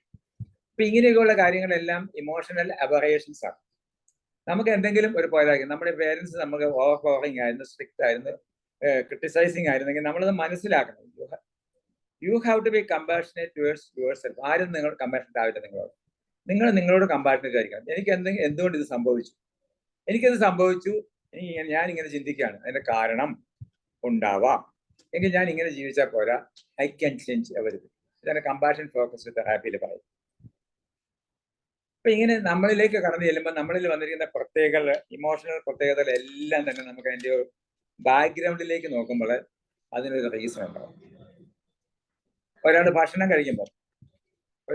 കഴിച്ചുകൊണ്ടിരിക്കുമ്പോൾ ഛർദ്ദിച്ചു കഴിഞ്ഞു, പിന്നെ ആ ഭക്ഷണം എടുക്കുമ്പോൾ അയാൾ ഛർദ്ദിക്കും. അത് ഇമോഷണൽ ലേണിംഗ് ആണ്, ബോഡിയായിട്ട് ബന്ധപ്പെട്ട ലേണിംഗ് ആണ്. നമ്മൾ ഒരു പ്രാവശ്യം സ്റ്റേജിൽ കയറി ഒന്ന് വിറച്ചെങ്കിൽ പിന്നെ നമ്മൾ സ്റ്റേജ് കാണുമ്പോൾ നമ്മൾ വിറയ്ക്കുകയാണ്. ഇതൊക്കെ ഒരു ഇമോഷണൽ ലേണിങ്സ് ആണ്. ഫോബിയകളെല്ലാം അങ്ങനെ ഇമോഷണൽ ലേണിംഗ്. ഈ ലേണിങ്ങിന് ഒരു പ്രത്യേകതയുണ്ട്. ബെൻഡ് ചെയ്യുക, അതിന് അത് പറയുന്നത് എജിലിറ്റി എന്ന് പറയും, AGILITY, എജിലിറ്റി എന്ന് പറയും. ലേണിങ്ങിനായിട്ട് നമ്മുടെ ബ്രെയിൻ ട്യൂൺഡ് ആകുന്നതിന് എജിലിറ്റി നടക്കുന്നു. അതിന്റെ കാര്യം ഇതാണ്, നമ്മളൊരു കാര്യം ലേൺ ചെയ്യണമെങ്കിൽ നമ്മുടെ തലച്ചോറിൽ ചില കെമിക്കൽ ചേഞ്ചസ് നടക്കും. കേട്ടിട്ടുണ്ടാവും, ന്യൂറോ ട്രാൻസ്മിറ്റേഴ്സ് എന്ന് പറയും. ഈ ന്യൂറോ ട്രാൻസ്മിറ്റേഴ്സ് വഴിയാണ് ഒരു ബ്രെയിൻ കോശം മറ്റൊരു ബ്രെയിൻ കോശവുമായിട്ട് സമ്പർക്കം പെടും. അപ്പൊ ഇവയുടെ രണ്ടിന്റെ ഇടയിൽ ന്യൂറോ ട്രാൻസ്മിറ്ററുകൾ ആണ് അങ്ങോട്ടും ഇങ്ങോട്ടും ആശയവിനിമയം നടക്കുന്നത്. ആ തലച്ചോറുണ്ടാകുന്ന രാസവസ്തുക്കൾ നമുക്ക് വേണേൽ പറയാം. ഈ ന്യൂറോ ട്രാൻസ്മിറ്റേഴ്സ് വഴിയാണ് മെമ്മറി കൺസോൾട്ടേഷൻ എല്ലാം നടക്കുന്നത്. എല്ലാ ആശയങ്ങളും വരുന്നതും ഇൻപുട്ടുകളും എല്ലാം ഈ ന്യൂറോ ട്രാൻസ്മിറ്റേഴ്സ് വഴിയാണ്. അപ്പൊ ഈ ന്യൂറോ ട്രാൻസ്മിറ്റേഴ്സ് വളരെ റിലവന്റ് ആയിട്ടുള്ള ഒരു ഫാക്ടറാണ് നമ്മുടെ മെമ്മറിയിലും മെമ്മറി സ്റ്റോറേജിലും ഇമോഷൻസിലും എല്ലാം. ഇത് നന്നായിട്ട് ഈ ന്യൂറോ ട്രാൻസ്മിറ്റേഴ്സിന്റെ പ്രവർത്തനം നന്നായിട്ടുണ്ട്. അതുകൂടാതെ ബ്രെയിൻ ഡിറൈവ്ഡ് ന്യൂറോട്രോപിക് ഫാക്ടർ എന്ന സാധനമുണ്ട്. ഇതെല്ലാം കൂടി നല്ല ഒരു ബാലൻസ്ഡ് ലെവലിലാണെങ്കിൽ നമ്മൾ പഠിക്കുന്ന കാര്യങ്ങളെല്ലാം ഓർത്തിരിക്കും, അത് ലോങ് ടൈം മെമ്മറിയിൽ സ്റ്റോർ ചെയ്യും, ഇമോഷൻസ് ഒന്നും അവിടെ ഓവർലോഡ് ചെയ്യത്തില്ല. പക്ഷേ നമ്മൾ വറീഡ് ആണെങ്കിലോ നമ്മുടെ അമിഗ്ഡല അല്ലെങ്കിൽ നമ്മുടെ ഇമോഷണൽ ബ്രെയിൻ ആക്ടിവേറ്റഡ് ആയി. അപ്പൊ ഈ പറഞ്ഞ ന്യൂറോ ട്രാൻസ്മിറ്റേഴ്സിന്റെ ബാലൻസിന് ക്ഷതം സംഭവിക്കും. മറിച്ച് നമുക്ക് നല്ല ഒരു ഗ്രോത്ത് മൈൻഡ് സെറ്റ്, നിങ്ങൾക്ക് അറിയാം, ട്രെയിനേഴ്സ് ആയി നിങ്ങൾക്ക് അറിയാം, നല്ലൊരു ഗ്രോത്ത് മൈൻഡ് സെറ്റ് ഉണ്ട്. ഞാൻ വളരണം എന്നുള്ളൊരു ആഗ്രഹമുണ്ട്, തീർച്ചയായിട്ടും എനിക്കുള്ള കപ്പാസിറ്റിയും ഉണ്ട്, എനിക്ക് നല്ല ക്രിട്ടിക്കൽ തിങ്കിങ് ഉണ്ട്, എനിക്ക് നല്ല സന്തോഷമുണ്ട്. അപ്പൊ ഈ സന്തോഷവും നല്ല ഹാപ്പി തോട്ട്സും ഗ്രോത്ത് മൈൻഡ് സെറ്റും ഒക്കെ ഉള്ള കുട്ടികൾ, അതായത് ഒരു എയിമുണ്ട്, ഇതെല്ലാം ഉള്ള കുട്ടികൾക്ക് ഇവരുടെ ഈ എജിലിറ്റി വളരെ നന്നായിരിക്കും, വളരെ കൂടുതലായിരിക്കും. ഈ എജിലിറ്റി നല്ല കൂടുതലായിരിക്കുന്നത് കൊണ്ട് അവരുടെ മെമ്മറി കൺസോളിഡേഷൻ നന്നായിട്ട് സംഭവിക്കും. അതേസമയം ഇവർ ഹാപ്പി അല്ലെങ്കിൽ ലേണിങ് ഹാപ്പി ആയിട്ടല്ല ചെയ്യുന്നെങ്കിൽ, അവർ തൃപ്തിയോടെ അല്ല ലേണിങ് ചെയ്യുന്നെങ്കിൽ, അല്ലെങ്കിൽ ലേൺ ചെയ്യുന്ന സാഹചര്യങ്ങളിൽ അവർക്ക് ഫ്രസ്ട്രേഷൻസ് ഒക്കെ ഒത്തിരി ഉണ്ടെങ്കിൽ, അല്ലെങ്കിൽ അവരെ ഓവർലോഡ് ചെയ്യുന്ന വേറെ ലൈഫ് ഫ്രസ്ട്രേഷൻസ് ഒക്കെ ഉണ്ടെങ്കിൽ ഈ എജിലിറ്റിയെ ബാധിക്കും, ഈ ന്യൂറോ ട്രാൻസ്മിറ്റേഴ്സിന്റെ ലെവലിനെ ബാധിക്കും. അപ്പോൾ അവരുടെ ലേണിങ് അർത്ഥവത്താവുകയില്ല. ഇപ്പൊ സ്ട്രെസ് ഒക്കെ റിലീവ് ചെയ്യണം, കുട്ടികളുടെ സ്ട്രെസ് ഒക്കെ റിലീവ് ചെയ്ത് ആ പാത്ത് ശരിയാക്കി കൊടുത്തെങ്കിൽ മാത്രമേ ഈ ശരിയായിട്ടുള്ള ഈ മെമ്മറി സ്റ്റോറേജ് നടക്കുന്നു. അപ്പൊ happiness is A very important factor for consolidation of memories. അപ്പൊ അത് ബേസ്ഡ് ആയിട്ടുള്ള, അതുപോലെ ഹാപ്പിനെസ് പോലെ തന്നെ ദുഃഖവും അല്ലെങ്കിൽ നമ്മൾ സോറോ, നമുക്കറിയാമല്ലോ, നമുക്ക് 10 സന്തോഷമുള്ള കാര്യങ്ങളുണ്ടെങ്കിലും 11ാമത്തെ ദുഃഖമുള്ള കാര്യം നമ്മൾ ഓർത്തിരിക്കും. ഇമോഷനോട് ചേർന്നുള്ള മെമ്മറീസും അത് ലോങ് ടൈം ആയിട്ട് സ്റ്റോർ ചെയ്യും. അതുകൊണ്ടാണ് പലപ്പോഴും നമ്മളിൽ ഈ നെഗറ്റീവ് ഇമോഷൻസ് പല ചെറുപ്പത്തിൽ സംഭവിച്ചിരിക്കുന്നതിന്റെ മെമ്മറികൾ പലരും നമ്മൾ സൂക്ഷിക്കുന്നത്. പക്ഷെ ഇവിടുന്ന് ഒരു കുഴപ്പമുണ്ട്, ഫോൾസ് മെമ്മറീസ് ആയിരിക്കും പലപ്പോഴും. നെഗറ്റീവ് ഇമോഷനുമായിട്ട് റിലേറ്റഡ് ഉള്ള മെമ്മറി ഫോൾസ് മെമ്മറീസ് ആയിരിക്കും. ഉദാഹരണം പറയുകയാണെങ്കിൽ അത് എക്സാജറേറ്റ് ചെയ്തായിരിക്കും, കാരണം അത് ഡിസ്റ്റോർട്ടഡ് ആണ്. കാരണം നമ്മുടെ ഈ ബ്രെയിനിന്റെ പാത്വേയിലെ ഈ ഇമോഷണൽ ഓവർ ആക്ടിവിറ്റി കൊണ്ട് ഡിസ്റ്റോർട്ടഡ് ആയിരിക്കും. നമ്മളെ ആരെങ്കിലും എന്തെങ്കിലും ഉപദ്രവിച്ചാൽ ആ യഥാർത്ഥത്തിൽ നടന്ന സംഭവത്തിനേക്കാളും വളരെയധികം എക്സാജറേറ്റഡ് ആയിരിക്കും നമ്മൾ പലപ്പോഴും സ്റ്റോർ ചെയ്യുക. ഫോൾസ് മെമ്മറി ഉണ്ടാക്കാനും നമ്മുടെ ഈ ഇമോഷണൽ സ്റ്റാറ്റസ് നമുക്ക് സഹായകമായിരിക്കും. അതുകൊണ്ട് നമുക്ക് എന്തെങ്കിലും ഒരു നെഗറ്റീവ് ഇമോഷൻ ഉണ്ടായിക്കഴിഞ്ഞാൽ നെഗറ്റീവ് ഇൻസിഡൻസ് ഉണ്ടായിക്കഴിഞ്ഞാൽ അത് ചിലപ്പോൾ നമ്മൾ സ്റ്റോർ ചെയ്ത് വെച്ചിരിക്കുന്നത് പ്രോപ്പറായിട്ടായിരിക്കത്തില്ല. ആ നെഗറ്റീവ് ഇമോഷൻ്റെ ഇൻഫ്ലുവൻസ് കൊണ്ട് നമ്മൾ ശരിക്കും കണ്ടു കാണില്ല. നെഗറ്റീവ് ഇമോഷൻ വരുമ്പോൾ നമുക്ക് തന്നെ നമുക്ക് ചങ്കിടിക്കുന്നു, കയ്യാൽ വിറയ്ക്കുന്നു, സർക്കുലേഷനകത്ത് വ്യത്യാസം വരുന്നു, അത് പല പ്രശ്നങ്ങളുണ്ടാകും. അതിന് ഇമോഷണൽ ഹൈജാക്കിങ് എന്നാണ് പറയുന്നത്. നമുക്ക് ബുദ്ധിയുണ്ട്. എൻ്റെ ഒരിക്കലും ഒരാൾ വന്നു, എനിക്കറിയാവുന്ന ഒരാളാണ്. പുള്ളിക്കാരനെ 3 പേരെ കുത്തിക്കൊന്ന് കൊലപാതകത്തിലെ പ്രതിയാണ്. പരോളിൽ വന്നപ്പോൾ മരുന്ന് പഠിക്കാൻ പറ്റും. അപ്പൊ ഈ മനുഷ്യനോട് ഞാൻ സംസാരിച്ച് ഞാനിങ്ങനെയാണ് നോക്കിയിരുന്നത്. സാറിന് എന്നെ നോക്കുന്നത് ചോദിച്ചു, താൻ എങ്ങനെ ഈ 3 പേരെ കുത്തിക്കൊന്ന് ഞാനിങ്ങനെ ആലോചിക്കാം. അപ്പൊ സാറേ ഞാനും അത് ആലോചിക്കാറുണ്ട്, എങ്ങനെ കുത്തിക്കൊന്നു. ഇൻസിഡൻസ് സംഭവിച്ചെങ്ങനെയാണ്, അദ്ദേഹത്തിന്റെ അയൽവക്കക്കാരൊന്നും വഴക്കാറ്. ഒരു ദിവസം അദ്ദേഹം റബ്ബർ വെട്ടിയിട്ട് റബ്ബർ കത്തി പരിചയം നിൽക്കുന്നു. റബ്ബർ വെട്ടുന്ന ഷാപ്പറിന്റെ കത്തിയാണ്. അതും പിടിച്ചോണ്ട് ഈ മകൻ ഇങ്ങോട്ട് കയറി വരുമ്പോൾ അപ്പനെ ഈ അയൽവക്കത്തെ 3 പയ്യന്മാർ കൂടി അപ്പൻ ഒരുത്തൻ പുറത്ത് കയറിയിരിക്കുന്നു, ഒരുത്തൻ കാലിന് കയ്യിലും പിടിച്ചിരിക്കുന്നു, ഒരുത്തൻ ഇടിക്കുന്നു. ഇത് കണ്ടപ്പോഴത്തേക്ക് ഇവൻ ഭയങ്കരമായിട്ട് ഇവന്റെ ഇമോഷണൽ അബ്സർവ് ഉണ്ടായി. ഇവനെ ബിയോണ്ട് കൺട്രോൾ ആയിട്ട് ഇവൻ ചെന്നിട്ട് എല്ലാത്തിനും ഓരോ കുത്തം അത് കൊടുത്ത ലെഫ്റ്റ് ചെസ്റ്റിന് നേരെ അങ്ങ് കുത്തം. 3 ആ സമയത്ത് സ്പോട്ടിൽ തത്വം. ഇത് ഇമോഷണൽ ഹൈജാക്കിങ് എന്ന് പറയും. അവിടെ നമ്മുടെ റീസണിങ് ഇല്ല, നമുക്ക് റീസണിങ് ഇല്ല. പലപ്പോഴും നമ്മുടെ ഇമോഷൻസ് നമ്മളെ ഹൈജാക്ക് ചെയ്യും. അത് നമ്മൾ ശ്രദ്ധിക്കണം. നമ്മുടെ കോർട്ടിക്കൽ തിങ്കിങ് ശരിക്കും വരുന്നതിന് മുമ്പ് നമ്മുടെ ഇമോഷൻസ് നമ്മളെ ഹൈജാക്ക് ചെയ്യും. അപ്പൊ അങ്ങനെ ഹൈജാക്ക് ചെയ്ത് കഴിഞ്ഞാൽ അപകടങ്ങളിലേക്ക് പോകും. സോ ഇതിന്റെ എല്ലാം ഓവറോൾ സൊല്യൂഷൻ എന്ന് പറയുന്നത് be aware of your emotions.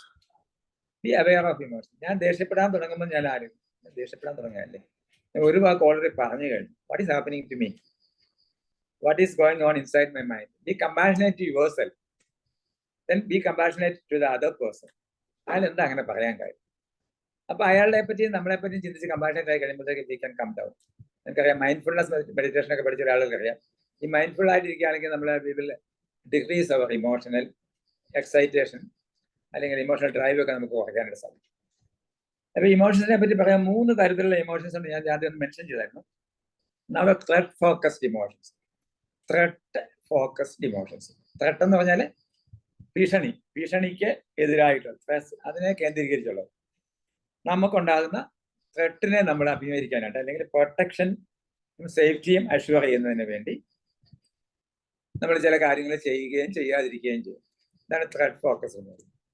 ഈ പ്രസംഗിക്കാൻ സ്റ്റേജിൽ കയറാതിരിക്കുന്ന ത്രെട്ട് ഫോക്കസ്ഡ്. അവിടെ ചെല്ലുമ്പോൾ എല്ലാവരും കളിയാക്കാന്ന് വെച്ചാൽ ഞാൻ പ്രസംഗിക്കാതിരുന്നേക്കാം. ചിലർക്ക് സോഷ്യൽ ഫോബിയ ഉള്ളവരുണ്ട്. അവർ സൊസൈറ്റിയെ ഫേസ് ചെയ്യാനായിട്ട് അവർക്ക് 10 ആൾ കൂടുന്നത് പോകാൻ വിഷമമാണ്, അവർക്ക് ആങ്സൈറ്റി. അപ്പൊ അങ്ങോട്ട് പോകാതിരുന്നേക്കാം, അവോയ്ഡ് ചെയ്തേക്കാം. ഒരു പാർട്ടിക്ക് വിളിച്ചിട്ടുണ്ട്, പക്ഷെ അവിടെ എല്ലാവരും പോകുമ്പോൾ എന്നോട് വല്ലതും എന്നെ പറ്റി വല്ലതും പറയുമെന്ന് ചോദിച്ചിട്ട് പോകാതിരിക്കാം. ഇതെല്ലാം ത്രെട്ട് ഫോക്കസ്ഡ് ആണ്. ത്രെട്ട് ഫോക്കസ്ഡ് ഇമോഷൻസ് ബേസിക്കലി നമ്മുടെ സർവൈവലിനുള്ളതാണ്. പക്ഷെ അത് കൂടിക്കഴിഞ്ഞാൽ നമ്മുടെ ഫോബിയകളിലും മറ്റു കാര്യങ്ങളിലേക്ക് നമ്മൾ പോകും. അപ്പൊ be aware of what is happening. ഞാൻ ഈ പ്രസംഗിക്കാതിരിക്കുന്നത് എന്തുകൊണ്ടോ, എനിക്ക് പ്രസംഗിക്കാൻ അറിയാമല്ലോ. ഞാൻ എന്തുകൊണ്ടാണ് സൊസൈറ്റി പോകാതിരിക്കുന്നത്, അവിടെ ചെന്ന് കഴിഞ്ഞാൽ എനിക്ക് എന്താ സംഭവിക്കാൻ പോകുന്നത്, ഇതിനു മുമ്പ് പോയിട്ട് എന്താ സംഭവിച്ചിരിക്കുന്നത്. അപ്പൊ ഇങ്ങനെയൊക്കെ ചിന്തിക്കുമ്പോഴത്തേക്ക് നമുക്ക് you can be compassionate to yourself and you can come up.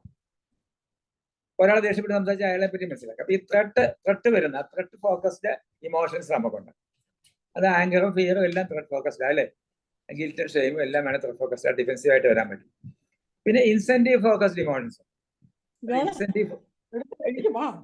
Incentive focused എന്താ പറയുക? ഇൻസെന്റീവ് ഫോക്കസ് എന്ന് പറഞ്ഞാൽ എന്താ, നമുക്ക് എന്തെങ്കിലും നേട്ടത്തിന് വേണ്ടി നമ്മൾ ഓടുമ്പോഴുള്ള ഒരു ആങ്സൈറ്റി ഉണ്ട്, അല്ലെ ആങ്സൈറ്റി വരും. എനിക്ക് നേടണമെന്ന് വിചാരിച്ചുകൊണ്ട് ഞാൻ മുമ്പോട്ട് പോകണം.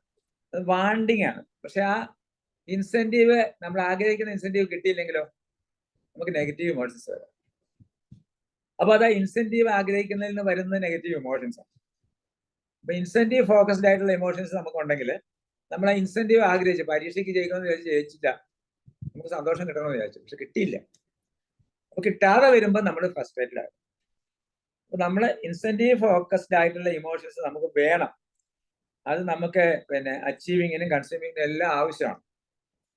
പക്ഷേ അതിനോട് ചേർന്ന് ഈ പറഞ്ഞ കാര്യങ്ങളും വരാം, നെഗറ്റീവ് ഇമോഷൻസും ഫ്രസ്ട്രേഷൻസും ഒക്കെ വരാം.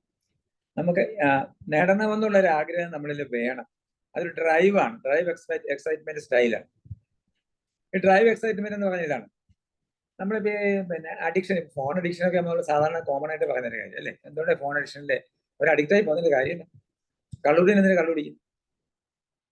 ഫുട്ബോൾ കളിക്കാൻ പോകുന്നവന് എന്നും ഫുട്ബോൾ കളിക്കാൻ പറ്റത്തില്ല. എന്തുകൊണ്ട്? കാരണം നമ്മുടെ ഒരു റിവാർഡ് സിസ്റ്റം ഉണ്ട്. ഞാൻ മുമ്പ് പറഞ്ഞ റിവാർഡ് സിസ്റ്റം ഉണ്ട്. നമ്മൾ ഈ പുലിയെ കാണുമ്പോൾ ഓടി രക്ഷപ്പെടുമ്പം, അല്ലെങ്കിൽ പുലിയെ കൊന്നിട്ട് പോരുമ്പം നമ്മുടെ തലച്ചോറ് നമുക്കൊരു സന്തോഷത്തിന്റെ ഒരു അനുഭവം തരും, നമുക്കൊരു സമ്മാനം തരും. അതാണ് ഡോപ്പാമിൻ എന്ന് പറയുന്ന ഹോർമോൺ. ഈ ഡോപ്പാമിൻ സെക്രറ്റ് ചെയ്യുമ്പോഴത്തേക്ക് നമുക്ക് സന്തോഷം തരും. നമുക്ക് സന്തോഷം കിട്ടുന്നതിനൊപ്പം തന്നെ ആ ടൈപ്പ് ആക്ടിവിറ്റി പിന്നെ ചെയ്യാനുള്ള ഒരു സ്റ്റിമുലേഷനും ആ ഡോപ്പാമിന്റെ പ്രസൻസ് കൊണ്ട് നമുക്ക് സാധിക്കും. ഇതുകൊണ്ടാണ് നമ്മൾ ഒരു കാര്യം ചെയ്താൽ, ഇപ്പം നെറ്റ് അഡിക്ഷൻ ആണെങ്കിൽ അത് ചെയ്തുകൊണ്ടിരിക്കുമ്പോൾ കിട്ടുന്ന സന്തോഷം പിന്നെയും കിട്ടാൻ വേണ്ടി തലച്ചോറ് പ്രേരിപ്പിച്ചുകൊണ്ടിരിക്കുക, നമ്മളത് ചെയ്തുകൊണ്ടിരിക്കും. പക്ഷെ ഡോപ്പാമിൻ സിഗരറ്റ് കഴിയുമ്പോൾ ഡോപ്പാമിന്റെ പ്രവർത്തന ഫലമായിട്ട് അസറ്റൈൽ കോളിൻ എന്ന് പറയുന്ന ഒരു കെമിക്കൽ ഉണ്ട്. ഈ അസറ്റൈൽ കോളിൻ റിലീസ് ആയി കഴിയുമ്പോഴത്തേക്ക് നമുക്ക് കോൺസെൻട്രേഷൻ, അറ്റൻഷൻ എല്ലാം കൂടും. ഇതിനെല്ലാം ആവശ്യമുള്ളത് സന്തോഷമാണ്. അപ്പോൾ പഠിക്കുമ്പോൾ സന്തോഷം, നമ്മൾ ഏതെങ്കിലും കാര്യം ലേൺ ചെയ്യുമ്പോൾ സന്തോഷം ഉണ്ടെങ്കിൽ, ഒരു അനുഭവം ഉണ്ടെങ്കിൽ സന്തോഷം ഉണ്ടെങ്കിൽ, ഉണ്ടാകുമ്പോൾ സന്തോഷം ഉണ്ടെങ്കിൽ, സന്തോഷത്തോട് ചേർന്നാണ് നമ്മൾ അനുഭവിക്കുന്നത്. അതാണ് നമ്മളൊരു കാര്യം പ്രസംഗിച്ചു, നമ്മളെ ഒരു കാര്യം അറേഞ്ച്മെന്റ് ഒക്കെ നടത്തി, ഒരു ഇവന്റ് നമ്മൾ മാനേജ് ചെയ്തു. അപ്പൊ അതിനെപ്പറ്റി നല്ല ഒരു അപ്രീഷിയേഷൻ വന്നു, ഒരു ക്ലാസ് എടുത്ത് നല്ലൊരു അപ്രീഷിയേഷൻ വന്നു. ഉടനെ നമുക്ക് ഡോപ്പാമിൻ സെക്രഷൻ ഉണ്ടായി. നിങ്ങളൊക്കെ പാട്ട് പാടി കഴിഞ്ഞാൽ ഇറങ്ങിയിട്ട് എങ്ങനെ ഉണ്ടായിരുന്നു, പ്രസംഗിച്ച് കഴിഞ്ഞാൽ ചോദിക്കുക എങ്ങനെ ഉണ്ടായിരുന്നു, നന്നായിരുന്നു എന്ന് പറയുമ്പോൾ നമുക്ക് ഡോപ്പാമിൻ കിട്ടിക്കഴിഞ്ഞു. പിന്നെ അത് ചെയ്യാൻ വേണ്ടി നമ്മൾ വീണ്ടും മോട്ടിവേറ്റഡ് ആകും. അപ്പൊ ആ മോട്ടിവേഷൻ ഉണ്ടായി കഴിയുമ്പോൾ എന്ത് ചെയ്യും, അത് നമ്മുടെ ബ്രെയിനിന്റെ അസറ്റൈൽ കോളിന്റെ പ്രവർത്തനത്തെ അല്ലെങ്കിൽ അതിന്റെ പ്രൊഡക്ഷനെ കൂടും. അത് കൂടി കഴിയുമ്പോഴത്തേക്ക് നമുക്ക് വീണ്ടും നമുക്ക് നല്ല അറ്റൻഷനും കോൺസെൻട്രേഷനും. അപ്പൊ ഇങ്ങനെ ഇമോഷൻസിനെ പറ്റി നോക്കും. അത് രണ്ടാമത്തെയാണ്, അത് ഇൻസെന്റീവ് ഫോക്കസ്ഡ് ആണ്. പിന്നെ മൂന്നാമത് നോൺ വാണ്ടിങ് ആണ്, അത് അഫിലിയേഷൻ ഫോക്കസ്ഡ് ആണ്. അങ്ങനെയുള്ള ആളുകൾക്ക് ഘട്ടമല്ല, ഇൻസെന്റീവ് അല്ല, അവർക്ക് അഫിലിയേഷൻ ഫോക്കസ്ഡ് ആണ്. അങ്ങനെയുള്ള ആളുകളെ മറ്റുള്ളവരുമായിട്ട് എപ്പോഴും അവർ നല്ലത് പറയണം, അവരെന്നെപ്പറ്റി നല്ലത് സംസാരിക്കണം, അവരെന്നെ സ്നേഹിക്കണം, എനിക്ക് എപ്പോഴും അപ്രീഷിയേഷൻ കിട്ടണം. അപ്പൊ അതിനുവേണ്ടി ഞാൻ എന്ത് സാക്രിഫൈസ് ചെയ്യാൻ തരാം. അങ്ങനെ ഒരു ഇമോഷണൽ സ്റ്റാറ്റസിലുള്ളവരാണ് അഫിലിയേഷൻ ഫോക്കസ്. അവരെപ്പോഴും കൈൻഡ് ആയിരിക്കും, അവരും കൈൻഡ്നെസ് പ്രതീക്ഷിക്കുന്നു, അവർ സേഫ്റ്റി പ്രതീക്ഷിക്കുന്നു, സൂത്തനിങ് പ്രതീക്ഷിക്കുന്നു. അപ്പൊ സൂത്തനിങ്ങിനെ ആഗ്രഹിക്കുന്ന രീതിയിൽ അവർ വരുമ്പോൾ ഇതിനാണ് ഈ 3 ടൈപ്പ് ഇമോഷൻസ് ആണ് നമുക്കുള്ളത്, അല്ലെ? ത്രെഡ് ഫോക്കസ്ഡ് ഉണ്ട്, ഇൻസെന്റീവ് ഫോക്കസ്ഡ് ഉണ്ട്, സൂത്തനിങ് ഉണ്ട്. അപ്പൊ ഇതെല്ലാം കൂടെ ഒന്നും ഒരു ബാലൻസില് നമുക്ക് ഇൻസെന്റീവ് ഫോക്കസ്ഡ് വേണം, അല്ലെ? ഒരു ലക്ഷ്യബോധം ഉണ്ടാകും. ഇൻസെന്റീവ് ഫോക്കസ്ഡ് കൂടിപ്പോയാലോ നമ്മൾ അത് കിട്ടാതെ വരുമ്പോൾ ഫ്രസ്ട്രേറ്റഡ് ആകുക. അപ്പൊ അതിന്റെ ഒരു എക്സ്ട്രീം കടക്കരുത്. ഇൻസെന്റീവ് ഫോക്കസ്ഡ് ഉണ്ടെങ്കിൽ മാത്രമേ നമുക്ക് ഗോൾ സെറ്റിംഗ് ചെയ്യാൻ പറ്റൂ. അപ്പൊ ഇൻസെന്റീവ് ഫോക്കസ്ഡ് ആയിട്ട് ഒരു പ്രതിഫലം കിട്ടാനുള്ള ഒരു ഫോക്കസിലുള്ള ഗോൾ നമുക്ക് വേണം. അപ്പൊ അങ്ങനെ ആ ഇമോഷൻ നമുക്ക് ആവശ്യമാണ്. അതിനോട് ഒരു ആങ്സൈറ്റി ഉണ്ടാവണം, കുറച്ച് ആങ്സൈറ്റിയും വേണം. കിട്ടിയില്ലെങ്കിൽ കുറച്ച് ഫ്രസ്ട്രേഷനും ഉണ്ടാകണം, കുറച്ച് ആങ്കർ ഒക്കെ ഉണ്ടാകും. But it should not go beyond limit, damaging ലെവലിലേക്ക് പോകരുത്. ഓവറോൾ നോക്കുകയാണെങ്കിൽ all our emotions are created, it is created for our use. അപ്പൊ നമ്മളിൽ എല്ലാവരിലും ഇമോഷൻസ് സൃഷ്ടിച്ചു വെച്ചിരിക്കുന്നത് നമ്മുടെ ഒരു സർവൈവലിന് വേണ്ടിയാണ്. നമ്മളൊരു സോഷ്യൽ ബീങ് ആണ്. Man is not an isolated person, അവരൊരു സോഷ്യൽ ബീയിങ് ആണ്. കണക്റ്റഡ്നെസ്സിനാണ് നമുക്കുള്ളത്. എപ്പോഴും കണക്റ്റഡ്നെസ്സിന് വേണ്ടി നമ്മൾ ക്രേവ് ചെയ്യാം. അതുകൊണ്ടാണ് loneliness is the best killer. Loneliness, ഇന്നത്തെ ഏകാന്തത 45 to 50% വരെ അമേരിക്കയിലുണ്ടെന്നാണ് പറയുന്നത്. ഏകാന്തതയുള്ള ആളുകൾ ഒരുപാട് ഐസൊലേറ്റഡ് ആയിട്ട് ലോൺലിനെസ് വന്നിട്ട് ഡിപ്രഷനിലേക്കൊക്കെ പോകുന്നുണ്ട്. ഇപ്പൊ കണക്റ്റഡ്നെസ് നമ്മൾ ആഗ്രഹിക്കുമ്പോൾ കണക്റ്റഡ്നെസ്സിന്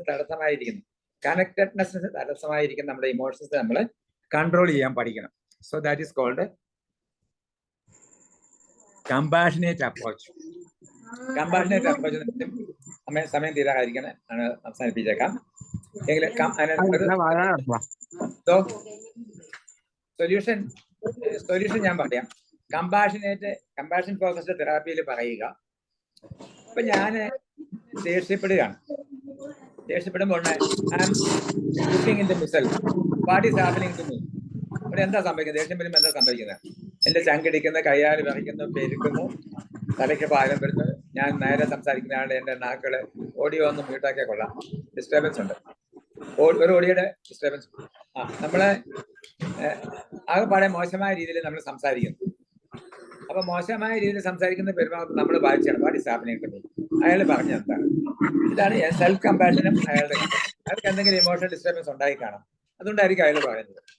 ഇങ്ങനെ കമ്പാഷനേറ്റ് ആണ്. പിന്നെ മൈൻഡ്ഫുൾനെസ് ട്രെയിനിങ്ങിൽ നമ്മൾ ചെയ്യുന്നത് മൈൻഡ്ഫുൾനെസ് എന്നാണ്. നിങ്ങൾക്ക് അറിയാമല്ലോ മൈൻഡ്ഫുൾനെസ് എന്ന് പറയുന്നത്. ഇപ്പൊ നമ്മൾ അവിടെ ഇരുന്നുകൊണ്ട് മൈൻഡ്ഫുൾനെസ് എന്ത് വേണില്ല, ഈറ്റിങ്, ഭക്ഷണം കഴിക്കുന്ന മൈൻഡ്ഫുൾ ആവാം, നടക്കുന്ന മൈൻഡ്ഫുൾ ആകാം, നമ്മൾ ജോലി ചെയ്യുന്ന മൈൻഡ്ഫുൾ ആകും. ഇപ്പോൾ നമ്മൾ അവിടെ ഇരുന്നുകൊണ്ട് ലുക്ക് അറ്റ് യുവർ തോട്ട്സ്. നിങ്ങളുടെ തോട്ട്സിനെ ഒന്ന് മൈൻഡ്ഫുൾ ആയിട്ട് വാച്ച് ചെയ്യണം. എന്തൊക്കെ തോട്ട്സ് ആ കടന്നു വരുന്നത് അതിനെ ടച്ച് ചെയ്യാതെ വാച്ച് ചെയ്യാം. U can B mindful of thoughts. അപ്പൊ കുറച്ച് കഴിയുമ്പോഴത്തേക്ക് മൈൻഡ്ഫുൾനെസ് നമ്മൾ പ്രാക്ടീസ് ചെയ്യുമ്പോൾ നമുക്ക് നമ്മളെ പറ്റി തന്നെ കമ്പാഷനേറ്റ് ആകാം. നമ്മുടെ ഇമോഷൻസിനെ ഓരോന്നിനും, ഞാൻ ദേഷ്യപ്പെടുന്നു, അത് ഏത് ലിമിറ്റ് വരെ പോകുന്നു, ഞാൻ സങ്കടപ്പെടുന്നു, അത് ഏത് ലിമിറ്റ് വരെ പോകുന്നു, ഞാൻ ഫ്രസ്ട്രേറ്റഡ് ആകുന്നു, ഞാൻ ഷെയിം ഫീൽ ചെയ്യുന്നു, ഗിൽറ്റ് ഫീൽ ചെയ്യുന്നു, എനിക്ക് ഡിസ്കസ്റ്റ് ഉണ്ട്, ഇത് ആവശ്യമുള്ള ലിമിറ്റ് കടന്നു പോകുന്നുണ്ടോ ഉണ്ടെങ്കിൽ ബി കമ്പാഷനേറ്റ് യുവേഴ്സെൽഫ്. അത് മൈൻഡ്ഫുൾനെസ് ട്രെയിനിങ്ങിൽ നമുക്ക് ചെയ്യാൻ സാധിക്കും. അതുപോലെ be compassionate to the other person. നമ്മളായിട്ട് ഇന്ററാക്ട് ചെയ്യുന്ന ആളുകളോടും കമ്പാഷനേറ്റ് ആയിട്ട് പെരുമാറും. അത് അപ്പോഴത്തേക്ക് നമുക്ക് ഒരുപാട് ഇന്ററാക്റ്റീവ് പ്രോബ്ലം സോൾവ് ചെയ്യാൻ പറ്റും. നമ്മുടെ ഫോബിയാസ് നമുക്ക് മാറ്റാൻ പറ്റും. നമ്മൾ മൈൻഡ്ഫുള്ളി അവെയർ ആയി കഴിയുമ്പോൾ നമുക്ക് ഈ പ്രശ്നങ്ങളിൽ നിന്നെല്ലാം കടന്നു വരാൻ സാധിക്കും. ചുരുങ്ങിയ സമയം ഇവിടെ ഉണ്ടായിട്ടുള്ളൂ. എങ്കിലും കുറേ സമയങ്ങളിൽ ഞാൻ പറഞ്ഞ സബ്ജക്ട് ഏതാണ്ട് ഒന്ന് പറഞ്ഞെത്തിക്കാൻ സാധിച്ചു എന്ന് വിശ്വസിക്കുകയാണ്. സൊല്യൂഷൻ, കമ്പാഷൻ, ഫോക്കസ് തെറാപ്പി, ഒരുപാട് തെറാപ്പിയുണ്ട്. പിന്നെ നമ്മുടെ ഇമോഷണൽ ട്രെയിനിങ് ഉണ്ട്. ഒത്തിരി തരത്തിലുള്ള ഇന്റർവെൻഷൻസ് ഇതിനുണ്ട്. അപ്പം നിങ്ങൾക്ക് എന്തെങ്കിലും സംശയങ്ങൾ ചോദിക്കാനുണ്ടെങ്കിൽ ചോദിക്കാം.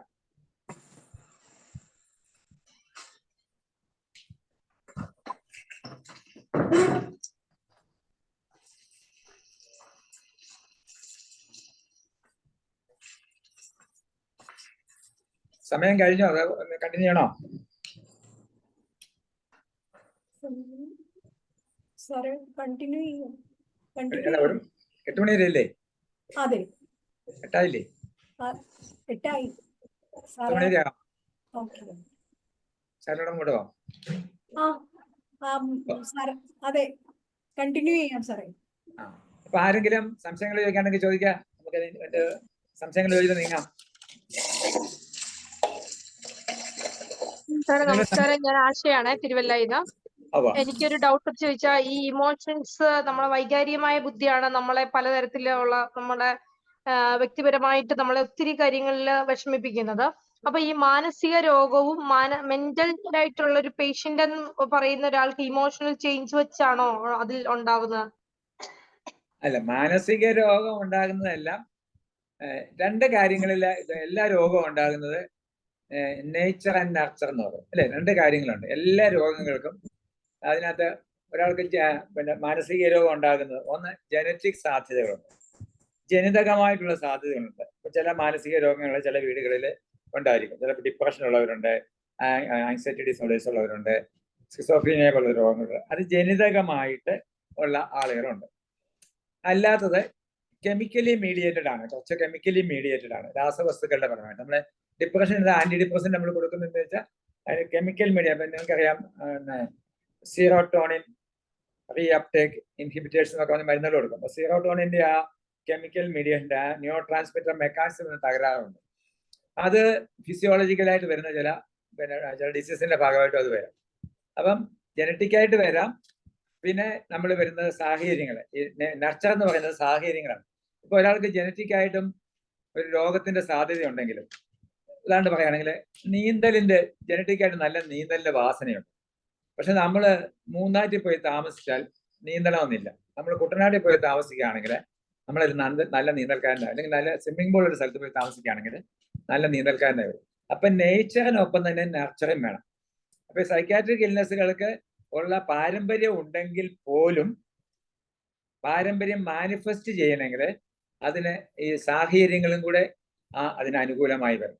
ഇപ്പം ഡിപ്രഷനുള്ള ഒരു അപ്പന്റെ മകൻ ഡിപ്രഷന് പാരമ്പര്യമായിട്ടുണ്ട്. ആ അപ്പന്റെ കൂടെയാണ് താമസിക്കുന്നെങ്കിൽ ആ നേച്ചർ പ്ലസ് നർച്ചർ അവിടെ വന്നു, സാഹചര്യം കൂടെ വന്നു. സ്കിസോഫ്രീനിയുള്ള പേഷ്യന്റിന്റെ മകൻ, അവൻ സ്കിസോഫ്രീനിയായുള്ള സാഹചര്യത്തിൽ ജീവിക്കുമ്പോൾ ആ പേരൻസിൽ നിന്ന് ഒരു സ്കിസോഫ്രീനിയ സഹായിക്കുന്ന പെരുമാറ്റങ്ങൾ വരുമ്പോൾ അവനത് വരാം. അവൻ ആ സാഹചര്യങ്ങളിൽ നിന്ന് മാറിയാൽ നേച്ചറിനെ നമുക്ക് മോഡിഫൈ എടുക്കാൻ പറ്റും. ഇപ്പൊ എപ്പിജനറ്റിക്സ് എന്നൊക്കെ പറയുന്നുണ്ട്. എപ്പിജനറ്റിക്സ് എന്ന് പറയുന്നത് നമ്മുടെ ജനറ്റിക് ഇൻഫർമേഷൻ ഉണ്ടെങ്കിലും ആ ജനറ്റിക് ഇൻഫർമേഷൻ അതേപടി മാനിഫെസ്റ്റ് ചെയ്യണമെന്നില്ല. അതിനെ മാനിപ്പുലേറ്റ് ചെയ്യാനുള്ള ചില ചികിത്സകളൊക്കെ ഇന്നുണ്ട്.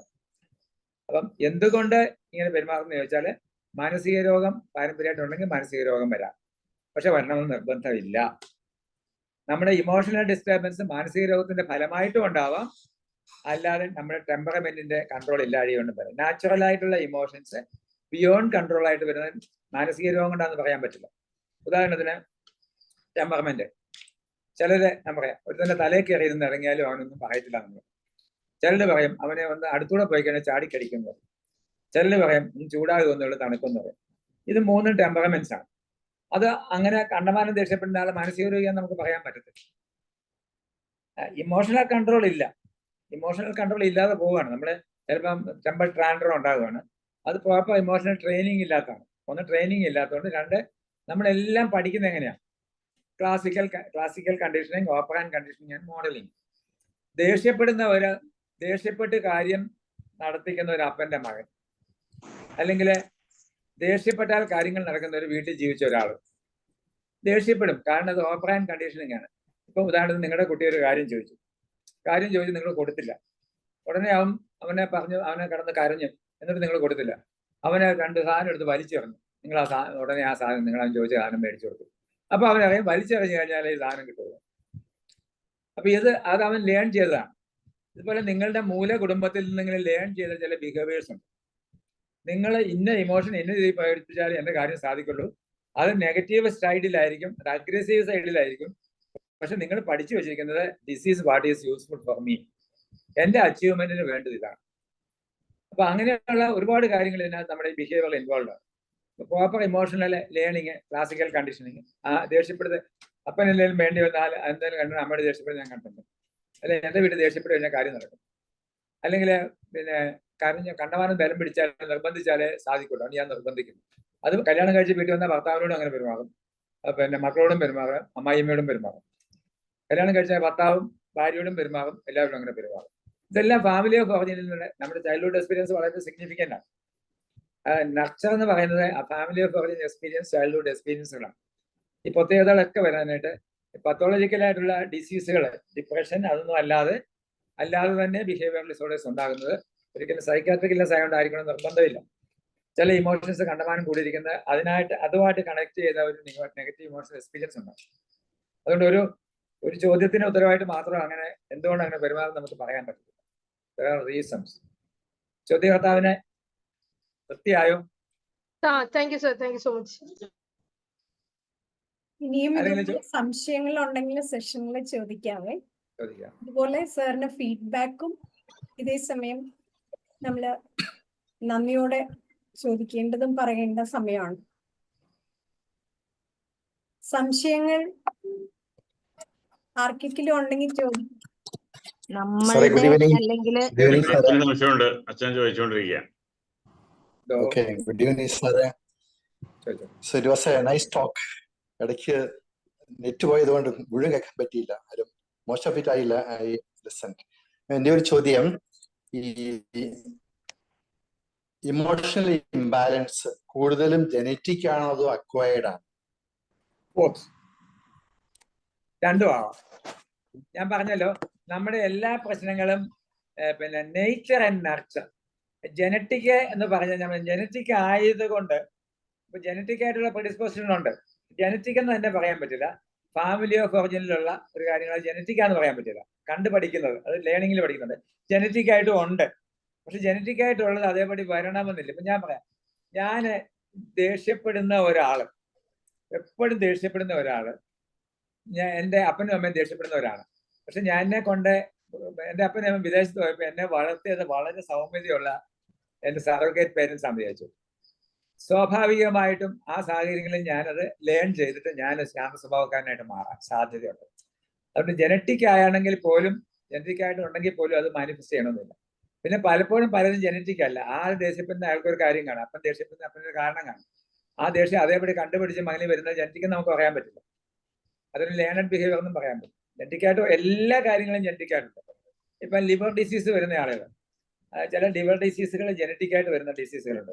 പക്ഷെ ഇപ്പൊ പറഞ്ഞ എപ്പിജനറ്റിക്സ് വഴി അത് നമുക്ക് ആ ലിവർ ഡിസീസ്, പാരമ്പര്യമായിട്ട് വരുന്ന ലിവർ ഡിസീസിനെ നമുക്ക് തടയാവുന്നതാണ്. അപ്പം ജനറ്റിക്കിന്റെ കൂടെ ഈ സാഹചര്യങ്ങളും കൂടി ചേരുമ്പോഴാണ്. അപ്പൊ ഞങ്ങൾ സുഖേടിനെ പറ്റി ഞങ്ങൾ പറയുന്ന എല്ലാ സുഖേടും പറയുന്നത് നേച്ചർ ആൻഡ് നർച്ചർ. ജനറ്റിക്കും ഉണ്ട്, സാഹചര്യങ്ങളും രണ്ടും കൂടെ കൂടിയാണ് സുഖേട് ഉണ്ടാക്കുന്നത്. അപ്പോൾ എല്ലാ അബ്നോർമാലിറ്റീസും ക്രിയേറ്റ് ചെയ്യുന്നത്. ക്ലിയർ ആയോ സാറേ? Thank you. Sir, I got a question to ask you, sir. My name is Dr. Rajiv. Yeah. I'm a general physician. Yeah.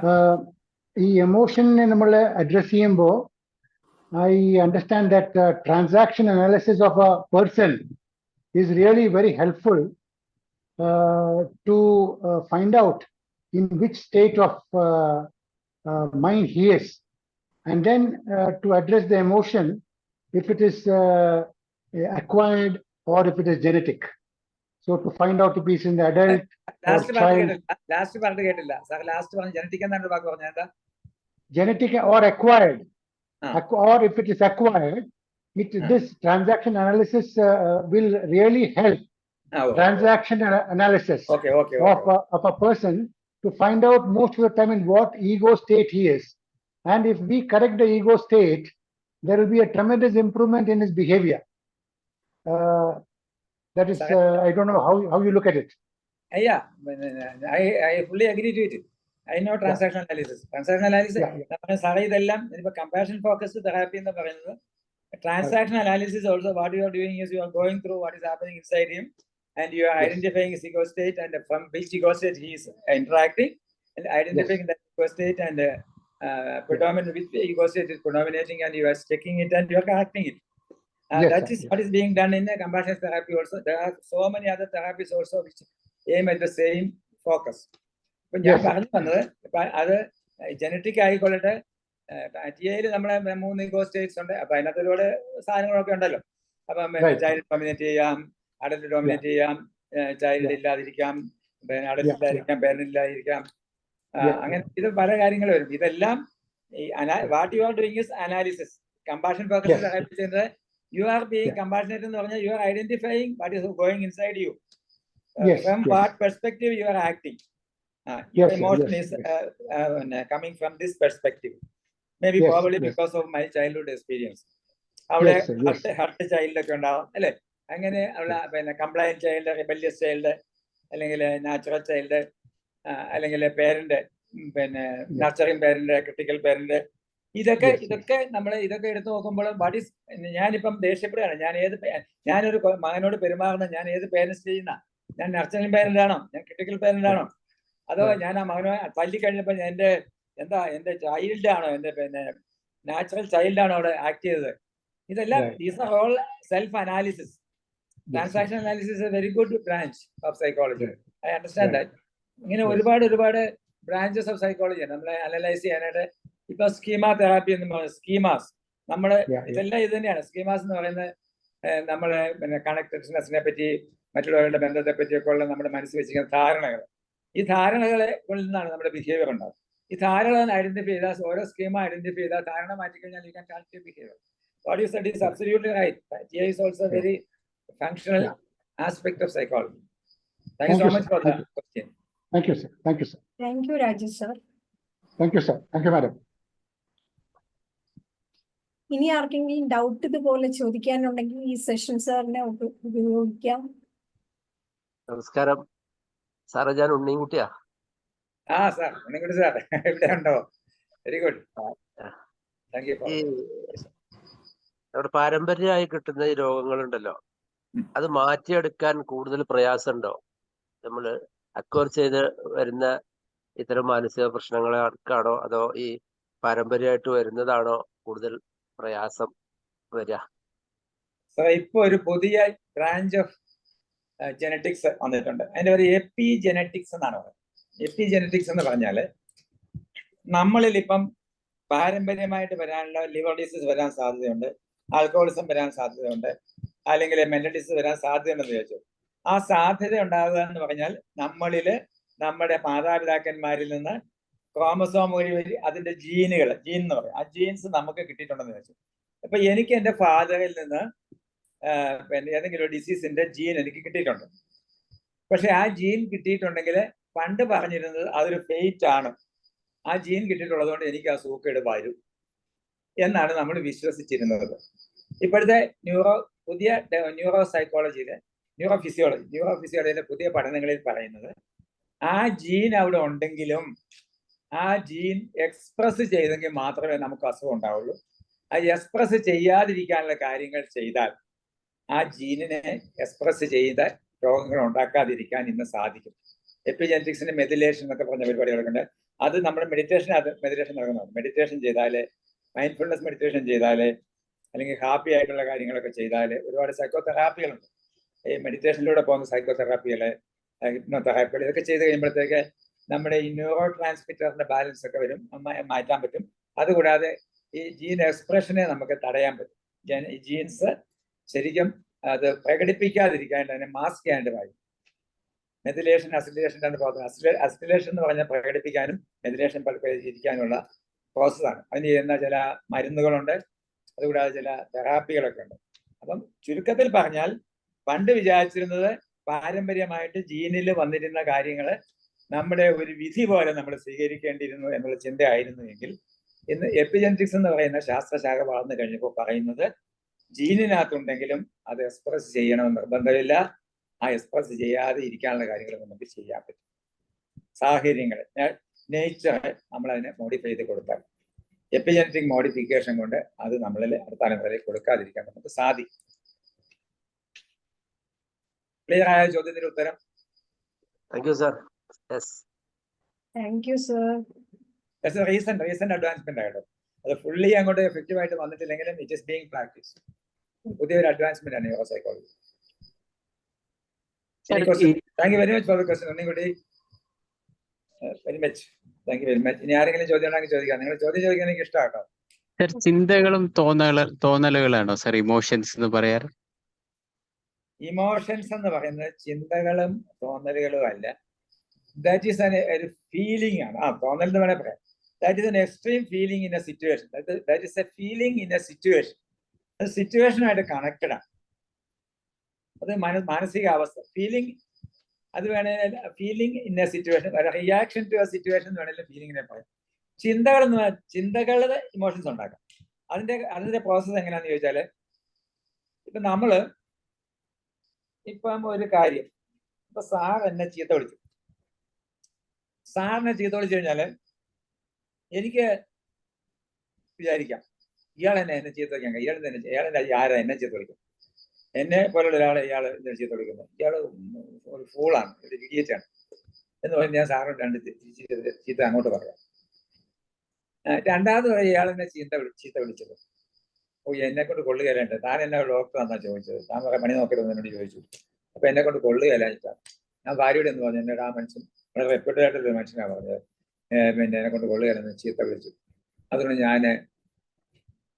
ഞാൻ ഇനി പ്രാക്ടീസ് ചെയ്യുന്നില്ല, ഞാൻ ചാകാൻ പോവാ, അല്ലെങ്കിൽ ഞാൻ ഇനി പ്രാക്ടീസ് ചെയ്യത്തില്ല. മൂന്നാമത് ഞാൻ പറയുകയാണ്, അദ്ദേഹത്തിന് എന്തോ തെറ്റിദ്ധാരണ ഉണ്ടായിക്കാണും. അദ്ദേഹം ശാന്തനായി കഴിയുമ്പോൾ എനിക്ക് അദ്ദേഹത്തോട് സംസാരിച്ച് എനിക്ക് അദ്ദേഹത്തോട് റെക്കൺസൈൽ ചെയ്യണം. ഈ മൂന്ന് രീതിയിൽ എനിക്ക് ചിന്തിക്കാം. So your automatic thought in response to that situation is very important.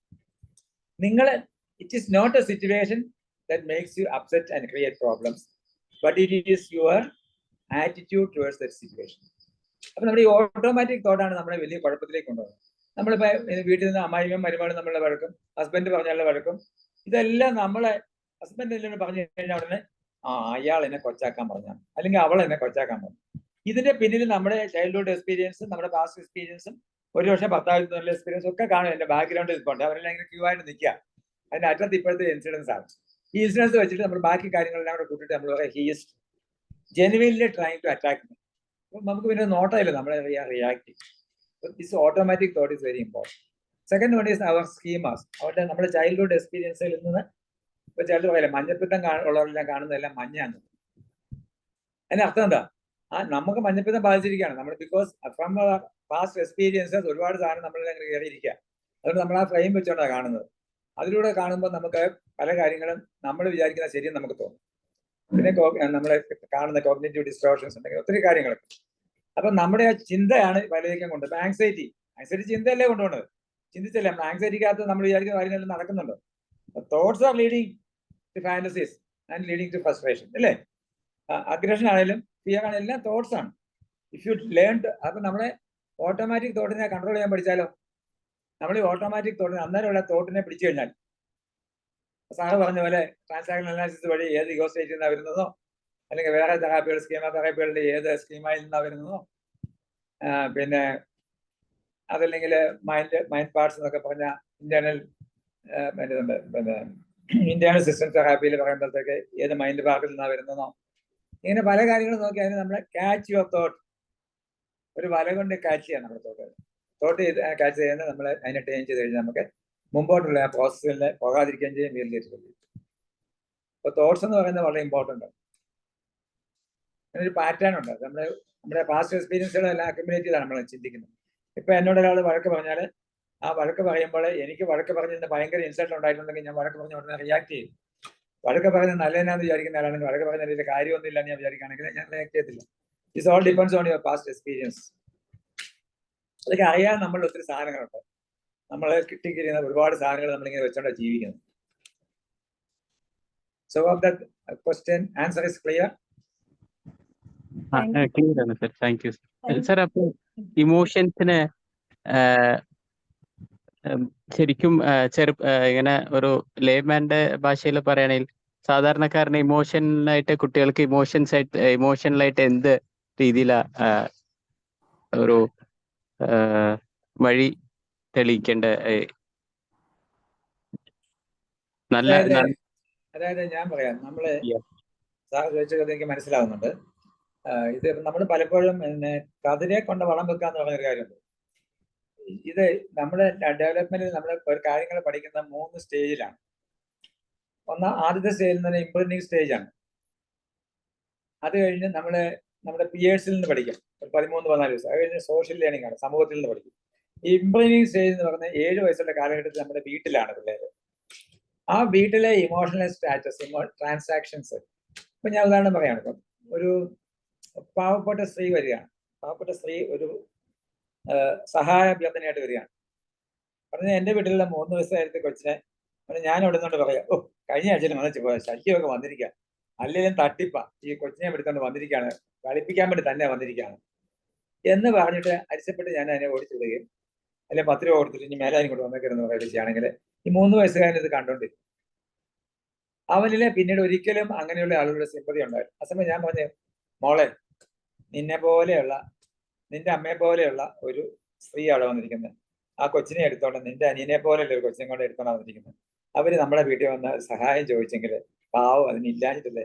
നിന്റെ അമ്മ ഒരു വീട്ടിൽ പോയി ഇങ്ങനെ എനിക്ക് കാശ് തരാമെന്ന് ചോദിച്ച് ഇല്ലാതെ ചോദിച്ചാൽ വിഷമം ഉണ്ടായില്ലേ മോളെ ചേച്ചിയോട് ഒന്ന് പറയാം, ചേച്ചി ഇപ്പം 50 രൂപ ഉണ്ട്, ചേച്ചി പിടിച്ചു, ചേച്ചിക്ക് ഇനി ആവശ്യമുണ്ടോ വരണമെന്ന് പറഞ്ഞു കൊടുക്കുകയാണെങ്കിൽ പിന്നെ ഒന്നും പഠിപ്പിക്കേണ്ട, ഒരു ഇമോഷണൽ കൊച്ചിനെ പഠിപ്പിക്കേണ്ട. Your child will be looking at the way you interact, how you are interacting with your wife. ഭാര്യ ഭർത്താവിനോട് ഇന്ററാക്ട് ചെയ്യുന്നത്, ഭർത്താവ് ഭാര്യ ഇന്ററാക്ട് ചെയ്യുന്നു, അപ്പനും അമ്മയും മക്കളോട് ഇന്ററാക്ട് ചെയ്യുന്നത് കണ്ടാല് that is N emotional, positive emotional environment. അപ്പൊ അത് അവിടെ ഒരിക്കൽ കൊടുക്കാതെ പിന്നെ അവിടെ തന്നെ വളം വെക്കാനായിട്ട് ഇമോഷണൽ ട്രെയിനിങ്ങിന് വേറെ കൊടുക്കേണ്ടി വരും. First should it come in the family. പിന്നെ ഉള്ളത് ഇമോഷണൽ ട്രെയിനിങ് ഉണ്ട്, ഇമോഷണൽ ഫോക്കസ്ഡ് തെറാപ്പികളൊക്കെ ഉണ്ട്.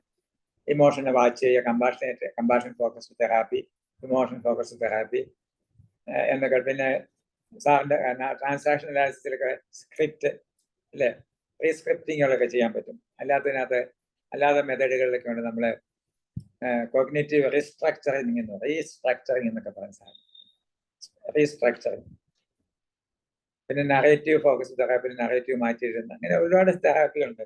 അത് പിന്നെയുള്ള ഇമോഷണൽ ട്രെയിനിങ് ആണ്, പുതിയ ഇമോഷണൽ ട്രെയിനിങ്. അതായത് ഇമോഷണലിന്റെ ട്രെയിനിങ്ങിൽ ചെയ്യുന്നത് എന്താ വെച്ചാൽ ഇമോഷന് കിട്ടുന്ന ഇൻസെന്റീവ് കുറയ്ക്കുക. അവൻ പ്രകടിപ്പിക്കുന്ന ആ ഇമോഷൻ കൊണ്ട് അവൻ ചാടിക്കളിക്കുന്നു, അവൻ ഭയങ്കരമായിട്ട് നമ്മളോട് ചൂടാകുമ്പോൾ അവനൊരു ഉദ്ദേശമുണ്ട്, അവന്റെ ഇമോഷനൊരു ഉദ്ദേശമുണ്ട്. ആ ഉദ്ദേശം അവന് സാധിച്ചു കൊടുക്കുകയാണെങ്കിൽ വീണ്ടും വളരെ റീഇൻഫോഴ്സ്ഡ് അവന് ചെയ്യും. അവന് കിട്ടുന്ന ആ പാരിതോഷികം കിട്ടാതെ ഇരിക്കുകയാണെങ്കിൽ അത് തടയുകയും അവന് വേറെ രീതിയിൽ പാരിതോഷികം ഉണ്ടാക്കി കൊടുക്കുകയും ചെയ്യുന്ന അവസ്ഥയിലേക്ക് അവനെ കൊണ്ടുപോവുകയാണെങ്കിൽ അവന്റെ ഇമോഷൻസ് മാറ്റിയെടുക്കാൻ സാധിക്കും. അപ്പൊ ഇമോഷനെ നമുക്ക് ടീം ചെയ്യാനായിട്ട് സാധിക്കും. നമ്മൾ പല ഇമോഷൻസും നമ്മളിൽ രൂഢമൂലമായി പോകുന്നത് നമ്മൾ ചെയ്തുകൊണ്ടിരിക്കുന്ന കാര്യം ഫലവത്താണ്. ഞാൻ എൻ്റെ ഭാര്യയുടെ ചൂടാകുന്നതുകൊണ്ട് എനിക്ക് കാര്യങ്ങൾ സാധിക്കുന്നു, ഞാൻ വിചാരിക്കുന്ന കാര്യം നടക്കുന്നു. അല്ലെങ്കിൽ ഞാൻ എൻ്റെ ജോലിക്കാരനോട് ചൂടാകുന്നതുകൊണ്ട് ഞാൻ വിചാരിക്കുന്ന കാര്യം നടക്കുന്നു. അപ്പൊ അത് ഞാനൊരു അഡാപ്റ്റ് ചെയ്യുകയാണ്, എൻ്റെ ഒരു വേ ഓഫ് ലൈഫായിട്ട് അഡാപ്റ്റ് ചെയ്യാം. പക്ഷെ അത് ഹാംഫുൾ ആണെന്ന് മനസ്സിലാക്കി കഴിഞ്ഞാൽ അതിനെ മോഡിഫൈ ചെയ്യാനുള്ള മെത്തേഡ്സ് നമ്മൾ തെറാപ്പിയിലുള്ള ചെയ്യാനായിട്ട് സാധിക്കും. Anything can be modified. അതായത് എനി ബിഹേവിയർ ഇസ് ലേൺ, എല്ലാം പഠിച്ചതാണ്. So that which is learned can be unlearned. If you are willing, you can unlearn everything. ഇത് ഒത്തിരി തെറാപ്പികൾ, ഒരുപാട് 1001 തെറാപ്പീസ് ഉണ്ട്, നമുക്ക് ചെയ്യാൻ പറ്റും. സാർ ഒരു സംശയം. സർ ഇമോഷൻസ് അപ്പൊ പ്രായമായാലും ഇമോഷൻസിന്റെ പ്രസക്തി ഉണ്ടല്ലോ സർ? തീർച്ചയായിട്ടും. അയ്യോ, ഇമോഷൻസിന്റെ പ്രസക്തി സാർ, ഞാനൊരു എക്സാമ്പിൾ പറയാം. എനിക്കറിയാവുന്ന ഒരാളെ അടുത്ത ദിവസം, he was about 82 years and he was looking very smart. ഞാനും വൈഫും കൂടെ ഒരാഴ്ച മുമ്പ്, എനിക്ക് അങ്ങനെ കരുതാക്കൊന്നില്ല കേട്ടോ, എങ്കിലും ഒരാഴ്ച മുമ്പ് ഞാനും വൈഫും കൂടെ ഇങ്ങനെ കാറിൽ ഇങ്ങോട്ട് പോകുമ്പോഴത്തേക്ക് ഈ മനുഷ്യൻ നല്ല സ്മാർട്ടായിട്ട്, ഈ റിട്ടയർഡ് ഉദ്യോഗസ്ഥനാണ്. അങ്ങനെ ഈ വഴി ഇങ്ങനെ നടന്നു പോകുമ്പോൾ ഞാൻ 82 years 83 ഒക്കെ കാണും. സ്മാർട്ടായിട്ട് പുള്ളി വേണം, നല്ല ഹെൽത്തി ആണല്ലോ അങ്ങനെ പറഞ്ഞു. ഒരാഴ്ച കഴിഞ്ഞപ്പോഴത്തേക്ക് പെട്ടെന്ന് പുള്ളി മരിച്ചു എന്ന് കേട്ടു. അപ്പൊ ഞാൻ മറുപടി ചെന്നെ പറ്റി, അങ്ങനെ പെട്ടെന്ന് അറ്റാക്ക് വരും, പെട്ടെന്ന് സ്ട്രോക്ക് വന്നു. അപ്പൊ പുള്ളിയുടെ ഒരു അടുത്ത ഫസ്റ്റ് കസിന്റെ വീട് ഞാൻ ചെന്നു. അവരുടെ ഞാൻ നല്ല ബന്ധമുള്ള, അപ്പൊ ഫസ്റ്റ് കസിനോട് ചോദിച്ചപ്പോൾ പറഞ്ഞു, അത് സാറേ ഇത് മരിച്ചെങ്ങനെയാന്ന് വെച്ചാൽ പുള്ളിയുടെ ഇമോഷനാണ് പുള്ളിയെ കൊന്നത്. ഞാൻ ചെയ്യേണ്ട കാര്യം, പുള്ളിക്കാരന് ഒരു കാര്യം, അവരുടെ ഒരു പുള്ളി ഇൻവോൾവ് ചെയ്യുന്ന ഒരു കമ്മ്യൂണിറ്റിയിലെ ഒരു പ്രശ്നം, പുള്ളിക്കാരൻ അതിന്റെ ഒരു അതോറിറ്റി ആയിരുന്നു, പുള്ളിക്ക് അവർക്ക് ചില പവറൊക്കെ ഉള്ള ആളാണ്. അപ്പൊ അതിനകത്ത് കുറെ ആൾക്കാർ ഇവിടെ വന്നിരുന്നു, അവര് എന്തോ വലിയ ഇൻജസ്റ്റിസ് ചെയ്തു എന്നാണ് പുള്ളി പറയുന്നത്. അവരോട് പുള്ളി കണ്ടമാനം ചൂടായി. പുള്ളി ഭയങ്കര ടെമ്പർ ലൂസ് ചെയ്ത് ഷൗട്ട് ചെയ്ത് പുള്ളി അങ്ങ് കണ്ടമാനം ഷൗട്ട് ചെയ്ത് കഴിഞ്ഞ ഉടനെ പുള്ളിക്ക് ഒരു ഹെഡേക്ക് വന്നു. ഹെഡേക്ക് കൊണ്ട് പുള്ളി പറഞ്ഞു, എനിക്ക് സഹിക്കാൻ പറ്റത്തില്ലാത്ത ഹെഡേക്കാണ്, അപ്പൊ നിങ്ങൾ പോകാൻ പോകും. അവരങ്ങ് പോയി കഴിഞ്ഞു. മകനോട് പറഞ്ഞ്, എനിക്ക് തലവേദന സഹിക്കാൻ പറ്റുന്നില്ല, ഛർദ്ദിക്കാൻ വരുന്നു, I want to go to the hospital. On the way he died. It was stroke. ഈ ഇമോഷണൽ അബ്സർവ് ഉണ്ടായി കഴിഞ്ഞ് BP കൂടും. ഇമോഷൻ ഉണ്ടായി കഴിയുമ്പോൾ കുഴപ്പമില്ല. ഇപ്പൊ എനിക്ക് സാറിനോട് പിണക്കാന്ന് വെച്ചു. ഇപ്പൊ സാറ് എൻ്റെ വീടിന്റെ സാറ് ദൂരെ എവിടെയോ താമസിക്കുന്നത്. അപ്പം സാറിനോട് എനിക്ക് പിണക്കാം. അപ്പൊ സാറിനെ കാണുമ്പോൾ എനിക്ക് എന്താ സംഭവിക്കും, സാറിന്റെ മുമ്പ് എന്തെങ്കിലും എനിക്ക് എന്താ സംഭവിക്കുന്നു, എനിക്ക് ചങ്കിടിക്കുന്നു, കൈവാല് വിറയ്ക്കുന്നു, എൻ്റെ ഹാർട്ട് റേറ്റ് കൂടുന്നു, എൻ്റെ റെസ്പിറേറ്ററി റേറ്റിൽ വ്യത്യാസം വരുന്നു, എൻ്റെ കൈ വിറയ്ക്കുന്നു, രക്തോട്ടം കൂടുന്നു, എൻ്റെ നാക്ക് പരളുന്നു, എൻ്റെ ശബ്ദം ഇടറുന്നു. ഇതെല്ലാം എമർജൻസി ആയിട്ട് ഞാൻ സാറിനോട് ഫൈറ്റ് ചെയ്യാൻ വേണ്ടിയുള്ള ശക്തി തരാൻ വേണ്ടി എൻ്റെ ഹൃദയമിടിപ്പ് കൂട്ടി എനിക്ക് ബാക്കിയുള്ളത് എല്ലാ രക്തം കൂടെ ഇങ്ങോട്ട് ഓടിച്ചെടുത്ത് എന്നെ ശക്തി തരികയാണ്, എനിക്ക് ശക്തി തരികയാണ്, ഫൈറ്റ് ഓഫ് ഫ്ലൈറ്റ് റെസ്പോൺസിന് തയ്യാറാക്കാൻ. അപ്പൊ സാറിനെ ഞാൻ ആണ്ടിലൊന്നേ കാണുന്നുണ്ടെങ്കിൽ ഒരു പ്രാവശ്യം സാറിനെ കാണുമ്പോൾ എനിക്ക് ദേഷ്യപ്പെടും. സാറിന്റെ വീടിന്റെ ഭാഗത്തൊന്നും താമസിക്കാണല്ലോ, എല്ലാ ദിവസവും സാറിനെ കാണുമ്പോൾ എനിക്കിത് വന്നിട്ട് എനിക്ക് ഹൈപ്പർ ടെൻഷനും ഡയബറ്റീസും സ്ട്രോക്ക് വരെ വരാനിരിക്കും. സോ ഈ ഇമോഷണൽ കൺട്രോള് പ്രത്യേകിച്ച് പ്രായമായ ആളുകളിൽ ഇമോഷണൽ കൺട്രോൾ ഉണ്ടാവണം. ഉണ്ടായിരുന്നെങ്കിൽ that is one of the reasons for stroke. Emotional control പോയി കഴിഞ്ഞാൽ you can increase the BP by 10 to 15 millimeters. 10 millimeter easy ആയിട്ട് നമുക്ക് ടെൻഷൻ ഉണ്ടാകുമ്പോൾ ഉണ്ടാകും. 10 millimeter ഇൻക്രീസ് ഓൾഡ് ഏജിൽ ഇമ്പോർട്ടൻ്റ് ഉണ്ട്. ഹൈപ്പർടെൻസീവ് ഉള്ള ആളാണെങ്കിൽ അയാൾക്ക് 10 millimeter ഈസ് ഇമ്പോർട്ടൻറ്റ്. അങ്ങനെയുണ്ടെങ്കിൽ ഇമോഷണൽ അപ്സർജ് ഉണ്ടെങ്കിൽ അത് മാറ്റണം. അതിനകത്തുള്ള നമ്മൾ ഏറ്റവും കൂടുതൽ പകൽ വീടുകളൊക്കെ ഉണ്ട്, കണക്റ്റഡ്നെസ് ആണ്. ഈ റിട്ടയർ ചെയ്ത് കഴിഞ്ഞ് കുറച്ച് പെൻഷൻ ഉണ്ടെങ്കിൽ നമ്മൾ ആ പെൻഷൻ കാശ് കൊണ്ട് കണ്ടുപിടിച്ചോണ്ടിരിക്കുക. അല്ലാതെ ദിവസം പോലെ ആക്ടിവിറ്റി ചെയ്യുന്ന ആളാണെങ്കിൽ you will get connected and you can do manage your emotions. അതല്ലെങ്കിൽ നമ്മൾ അവിടെ ഇരുന്ന് നമ്മുടെ ഇമോഷൻസ് അങ്ങനെ കൂടിക്കഴിഞ്ഞാൽ നമുക്ക് that is fatal. So you should you are suppose to control your emotions. Loneliness മാറ്റാനുള്ള പണികൾ ചെയ്യണം. ഏകാന്തതയാണെങ്കിൽ അത് മാറ്റണം. അല്ലെങ്കിൽ നമ്മളിലുള്ള ഇമോഷണൽ അബ്സർജ് മോശമാണ്, മറ്റുള്ളവർക്ക് ബുദ്ധിമുട്ടാണെങ്കിൽ, ഫാമിലി പ്രോബ്ലം ഉണ്ടാക്കുന്നുണ്ടെങ്കിൽ you should take treatment or you should manage your emotions by psychotherapy. So emotional upsurge is very very dangerous at any age. ഇമോഷൻസിനെ എപ്പോഴും ഇടപെടുന്നത് കായികമായിട്ടുള്ള രീതിയിലാണോ? അത് മാത്രമാണോ സാർ? എങ്ങനെ ഇമോഷൻസ് നമ്മളെ ഇല്ലാതാക്കാൻ ശ്രമിക്കുന്നു, അതോ പിന്നെ മാനേജ് ചെയ്യുന്നു? മാനേജ് ചെയ്യുന്ന ഒരുപാട് തരത്തിൽ നമ്മുടെ ഇമോഷൻ മാനേജ്മെന്റ് ചെയ്യും. ഒത്തിരി പ്രിൻസിപ്പിൾസ് ഉണ്ട്. അതായത് ഇപ്പം നമ്മള് ഒരു പൊക്കത്തിൽ കയറാന് പേടിയാണെന്ന് വിചാരിച്ചു. പൊക്കത്തിൽ കയറാൻ പേടിയാണെങ്കിൽ നമ്മൾ എന്താ ചെയ്യുന്നത്? പൊക്കത്തിൽ കയറാനുള്ള പേടിയിൽ നിന്ന് രക്ഷപ്പെടാണ്ട് നമ്മൾ എന്താ ചെയ്യുന്നത്? നമ്മൾ പൊക്കത്തിൽ കയറാതിരിക്കാൻ നോക്കും അല്ലേ? കഴിയുന്നത്ര പൊക്കം എടുത്തോട്ട് ആ ഭാഗത്തോട്ട് പോകാതെ. അതുകൊണ്ട് നമ്മുടെ പേടി പോകും. ഓരോ പ്രാവശ്യം അവോയ്ഡ് ചെയ്യുമ്പോൾ ഇറ്റ് വിൽ ബി ഇൻക്രീസ്. അത് നമ്മുടെ തെറാപ്പിയിൽ ചെയ്യുന്നത് എക്സ്പോഷർ തെറാപ്പി എന്നാണ് പറയുന്നത്. അത് നമ്മൾ റിയൽ ആയിട്ടും വിർച്വൽ ആയിട്ടും ചെയ്യാം. ഇപ്പൊ സാറിന് പൊക്കത്തിൽ പോകാൻ പേടിയാണെങ്കിൽ നമ്മൾ റിയൽ ആയിട്ട് ഒരു പൊക്കത്തിൽ പതുക്കെ കയറി സിസ്റ്റമാറ്റിക് ഡീസെൻസിറ്റൈസേഷൻ എന്ന് പറയും. പതുക്കെ പതുക്കെ കയറി ആ പൊക്കത്തിന്റെ പേടി മാറ്റാം. ഡയറക്റ്റ് എക്സ്പോഷർ കൊണ്ട് മാത്രമേ ആ പേടി പോകൂ. ഒന്ന്, അല്ലെങ്കിൽ നമുക്ക് വിർച്വലായിട്ട് എക്സ്പോസ് ചെയ്യാം. നമുക്ക് ഇമാജിൻ ചെയ്യാം, ഞാൻ ആ മലയുടെ അടിയിൽ ചെന്ന് നിന്നു, മലയുടെ ഒരു സ്റ്റെപ്പ് കയറി, 2 സ്റ്റെപ്പ് കയറി, 5 സ്റ്റെപ്പ് കയറി, അതിന് റിലാക്സേഷൻ ഒക്കെ കൊടുത്തോണ്ട് നമ്മൾ മണ്ടയ്ക്കത് അതിനെ സിസ്റ്റമാറ്റിക് ഡീസെൻസിറ്റൈസേഷൻ അല്ലെങ്കിൽ എക്സ്പോഷർ തെറാപ്പി എന്നൊക്കെ പറയും. ഇനിയിപ്പം വിർച്വൽ എക്സ്പോഷർ ഉണ്ട്. ഇപ്പൊ നമ്മുടെ വിർച്വൽ റിയാലിറ്റി മീഡിയ ഒക്കെ കിട്ടും അല്ലേ, വിർച്വൽ റിയാലിറ്റി ഹെഡ്സെറ്റ് ഒക്കെ കിട്ടും. ഇപ്പൊ പൊക്കത്തിൽ നമ്മൾ നിൽക്കുന്ന പോലെ വിർച്വൽ റിയാലിറ്റി ഹെഡ്സെറ്റ് വെച്ചാൽ നമ്മുടെ പൊക്കത്തിൽ നിൽക്കുന്ന പോലെ നമുക്കൊന്നും ഒരു ദിവസം മുഴുവൻ വിർച്വൽ റിയാലിറ്റിയുടെ ഹെഡ്സെറ്റ് വെച്ചുകൊണ്ട് വന്നു കഴിഞ്ഞാൽ നമ്മൾ കണ്ടിന്യൂസ് എക്സ്പോഷർ ആയിരിക്കും ഈ പറഞ്ഞ പൊക്കത്തിനോ, അല്ലെങ്കിൽ നമ്മൾ എന്ത് ഫിയർഫുൾ സിറ്റുവേഷൻ ആണെങ്കിലും അതിന്റെ വിർച്വൽ റിയാലിറ്റി ആ ഹെഡ്സെറ്റിലിട്ട് നമ്മൾ കാണുകയാണെങ്കിൽ, അതും കൊണ്ട് നമ്മൾ നടക്കുകയാണെങ്കിൽ നമുക്ക് ആ ഫീലിങ്ങിനെ ഡീസെൻസിറ്റൈസ് കളയാൻ പറ്റും. ഇത്ര പറയുന്നത് ഇത്രേ ഉള്ളൂ. ഒരു കാര്യത്തെ, ഒരു പേടിയെ ഒഴിവാക്കണമെങ്കിൽ അതിനെ ഡയറക്റ്റ് ആയിട്ട് എൻകൗണ്ടർ ചെയ്യുന്ന ട്രീറ്റ്മെന്റുകളുണ്ട്. അപ്പൊ നമ്മളെ ഇതിനകത്ത് NLP-യിലാണെങ്കിൽ മെന്റൽ മൂവി എന്നൊക്കെ പറയും അല്ലേ, വിഷ്വൽ കൈനസ്തെറ്റിക് ഡിസോസിയേഷൻ എന്നൊക്കെ NLP പറയും.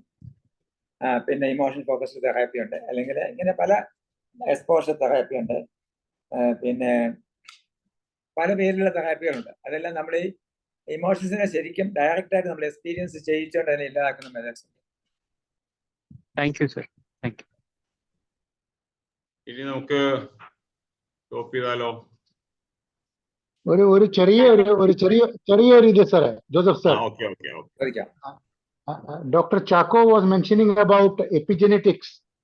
അപ്പോൾ ഇപ്പോഴത്തെ ഇതിൽ ഈ biomarkers has come, which is very useful in knowing certain disorders at a very early age. So this is a lot of things about schizophrenic biomarkers and other things which can be very helpful in saving people's life when we have got known family history of certain disorders. ബയോമാർക്കേഴ്സ് ഉണ്ട്. അതുപോലെ സാറേ behaviour പഠിക്കാനാണെങ്കിലേ ഇപ്പോൾ functional MRI ചെയ്യുന്നുണ്ട്. ബിഹേവിയറിനൊക്കെ functional MRI ചെയ്യുമ്പോഴത്തേക്ക് നമുക്ക് ഓരോ നമ്മുടെ ബിഹേവിയറിൽ നമുക്കുണ്ടാകുന്ന ബ്രെയിനിലുണ്ടാകുന്ന ചേഞ്ചസ് ഒക്കെ പഠിക്കാൻ പറ്റും. സാധാരണ ബയോമാർക്കേഴ്സ് ജനറ്റിക് ഇതിന് ഐഡന്റിഫിക്കേഷൻ ഉപയോഗിക്കുന്ന പോലെ ഫങ്ഷണൽ MRI സൈക്കോളജിയിൽ ഉപയോഗിക്കുന്നു. Thank you so much. Thank you so much. Genetic markers വഴി നമുക്ക് പെട്ടെന്ന് ഏർലി ഡിറ്റക്ഷൻ ചെയ്യാനായിട്ട് നമുക്ക് സാധിക്കും. So you can intervene. പ്രത്യേകിച്ച് നമ്മളിപ്പം ഡയഗ്നോസ്റ്റിക് ആയിട്ട് നമ്മൾ ഒത്തിരി അഡ്വാൻസ് ചെയ്തു, തെറാപ്യൂട്ടിക് ആയിട്ട് അതിനോട് ഒപ്പം വന്നില്ലെങ്കിലും അതും നമ്മൾ ഒത്തിരി മുമ്പോട്ട് പോയിക്കൊണ്ടിരിക്കുകയാണ്. Thank you so much for the input. Thank you sir. Thank you very much. ചോദിച്ചോട്ടെ, സൈക്കോതെറാപ്പികൾ എത്രമാത്രം എഫക്റ്റീവ് ആണ് സാറേ? എഫക്റ്റീവ് ആണോ? അതിനകത്ത് ചോദിച്ചാൽ ആ ചോദ്യത്തിന്റെ ഉത്തരം നമ്മുടെ മെമ്മറി കൺസോളിഡേഷൻ അതൊത്തിരി ഒരു വാസ്റ്റ് ക്വസ്റ്റ്യൻ ആണ്. നമ്മൾ പലപ്പോഴും ഈ ട്രിക്ക് സൈക്കോതെറാപ്പികൾ എന്തെങ്കിലും ഒന്ന് ചെയ്താൽ ഉടനെ ഒരു ട്രിക്ക് കാണിച്ചിട്ട് അതാണ് സൈക്കോതെറാപ്പി എന്ന് നമ്മൾ വിചാരിക്കുന്നത്. ഈ പെട്ടെന്ന് ഒരു വൺ ടൈം ഷോയിൽ പലപ്പോഴും പല കാര്യങ്ങളും പോകത്തില്ല. അപ്പൊ ബ്രെയിനിന് ചില പ്രോട്ടോകോൾ ഉണ്ട്. ബ്രെയിനിൽ ഒരു കാര്യം സ്റ്റോർ ചെയ്യുകയാണെങ്കിൽ നമ്മൾ സെൻസ് വഴി അകത്തേക്ക് പോകുന്നു, അത് ഷോർട്ട് ടൈം മെമ്മറിയിൽ വെക്കുന്നു, ഷോർട്ട് ടൈം മെമ്മറിയിൽ കൊണ്ടുപോയിട്ട് അത് ലോങ് ടൈം മെമ്മറിയിൽ റിട്ടേൺ ചെയ്യും. അപ്പൊ ലോങ് ടൈം മെമ്മറിയിൽ റിട്ടേൺ ചെയ്യുന്ന ഒരു കാര്യത്തിന്റെ ഫലമായിട്ടാണ് നമുക്ക് ഒന്നുകിൽ ആങ്സൈറ്റി ഉണ്ടാകുന്നത്, ഒരു ബിഹേവിയർ ഉണ്ടാകുന്നത്, ഒരു എന്തെങ്കിലുമൊക്കെ ഉള്ള അബ്നോർമാലിറ്റി ഉണ്ടാകും. അപ്പൊ അതിനെ നമ്മൾ തിരിച്ച് മെമ്മറിയിലേക്ക് കൊണ്ടുവന്നിട്ട് അതിനെ തിരിച്ചു കൊണ്ടുവന്ന് കഴിഞ്ഞിട്ട് വീണ്ടും അതിനെ നമ്മൾ തിരിച്ചിടുമ്പോഴത്തേക്ക് അതിന്റെ നെഗറ്റീവ് ആസ്പെക്ട്സ് കളഞ്ഞ് എടുക്കാൻ പറ്റും. അപ്പൊ ചില NLP-യുടെ ചില ടെക്നിക്കുകൾ അങ്ങനെയുള്ളതാണ്, ഇല്ലെന്ന് ഞാൻ പറയുന്നില്ല. പക്ഷെ അതിന് ചില ടൈമിംഗ് ഉണ്ട്, ചില ഡ്യൂറേഷനും ഒക്കെ ഉണ്ട്. അതിനനുസരിച്ച് ആ ടൈമിംഗ് അനുസരിച്ച് കൊണ്ടുവരുന്ന തെറാപ്പികൾ ചെയ്താൽ തീർച്ചയായിട്ടും ഇഫക്റ്റീവ് ആണ്.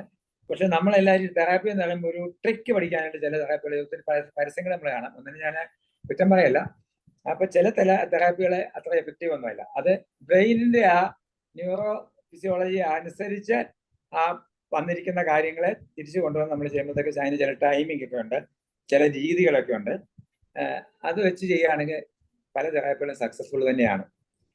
അതുകൊണ്ട് തെറാപ്പികൾ സക്സസ്ഫുൾ ആകാതെ പോകുന്നെങ്കിൽ അതിന്റെ അർത്ഥം അതിന്റെ സയന്റിഫിക് ബേസിൽ എന്തോ പ്രശ്നമുണ്ട്.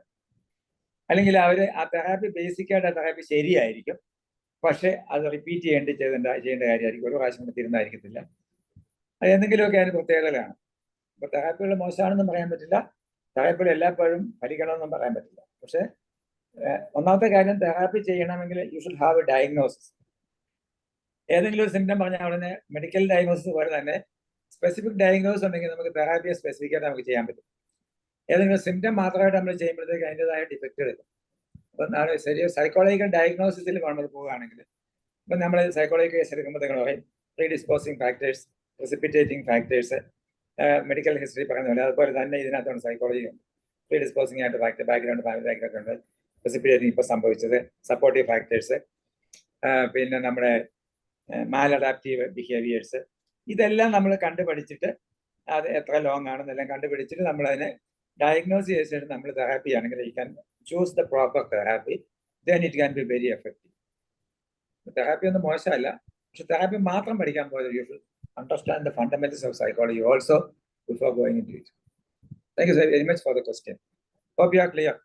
ഓക്കെ, നമുക്ക് ഇനി വോട്ടർ താങ്ക്സിലേക്ക് കടക്കാം അല്ലേ? സമയം ഇത്രയായില്ലേ? Feedback plus order. Feedback time is over. നമ്മൾ 7 മണിക്ക് സ്റ്റാർട്ട് ചെയ്തു, അല്ലെ 7:15 മുതൽ 8:30 വരെയും സാറ് നീണ്ടിരുന്ന വളരെ ഇൻഫോർമേറ്റീവ് ആയിട്ടുള്ള ഒരു വെബിനാർ ആയിരുന്നു ഇന്നത്.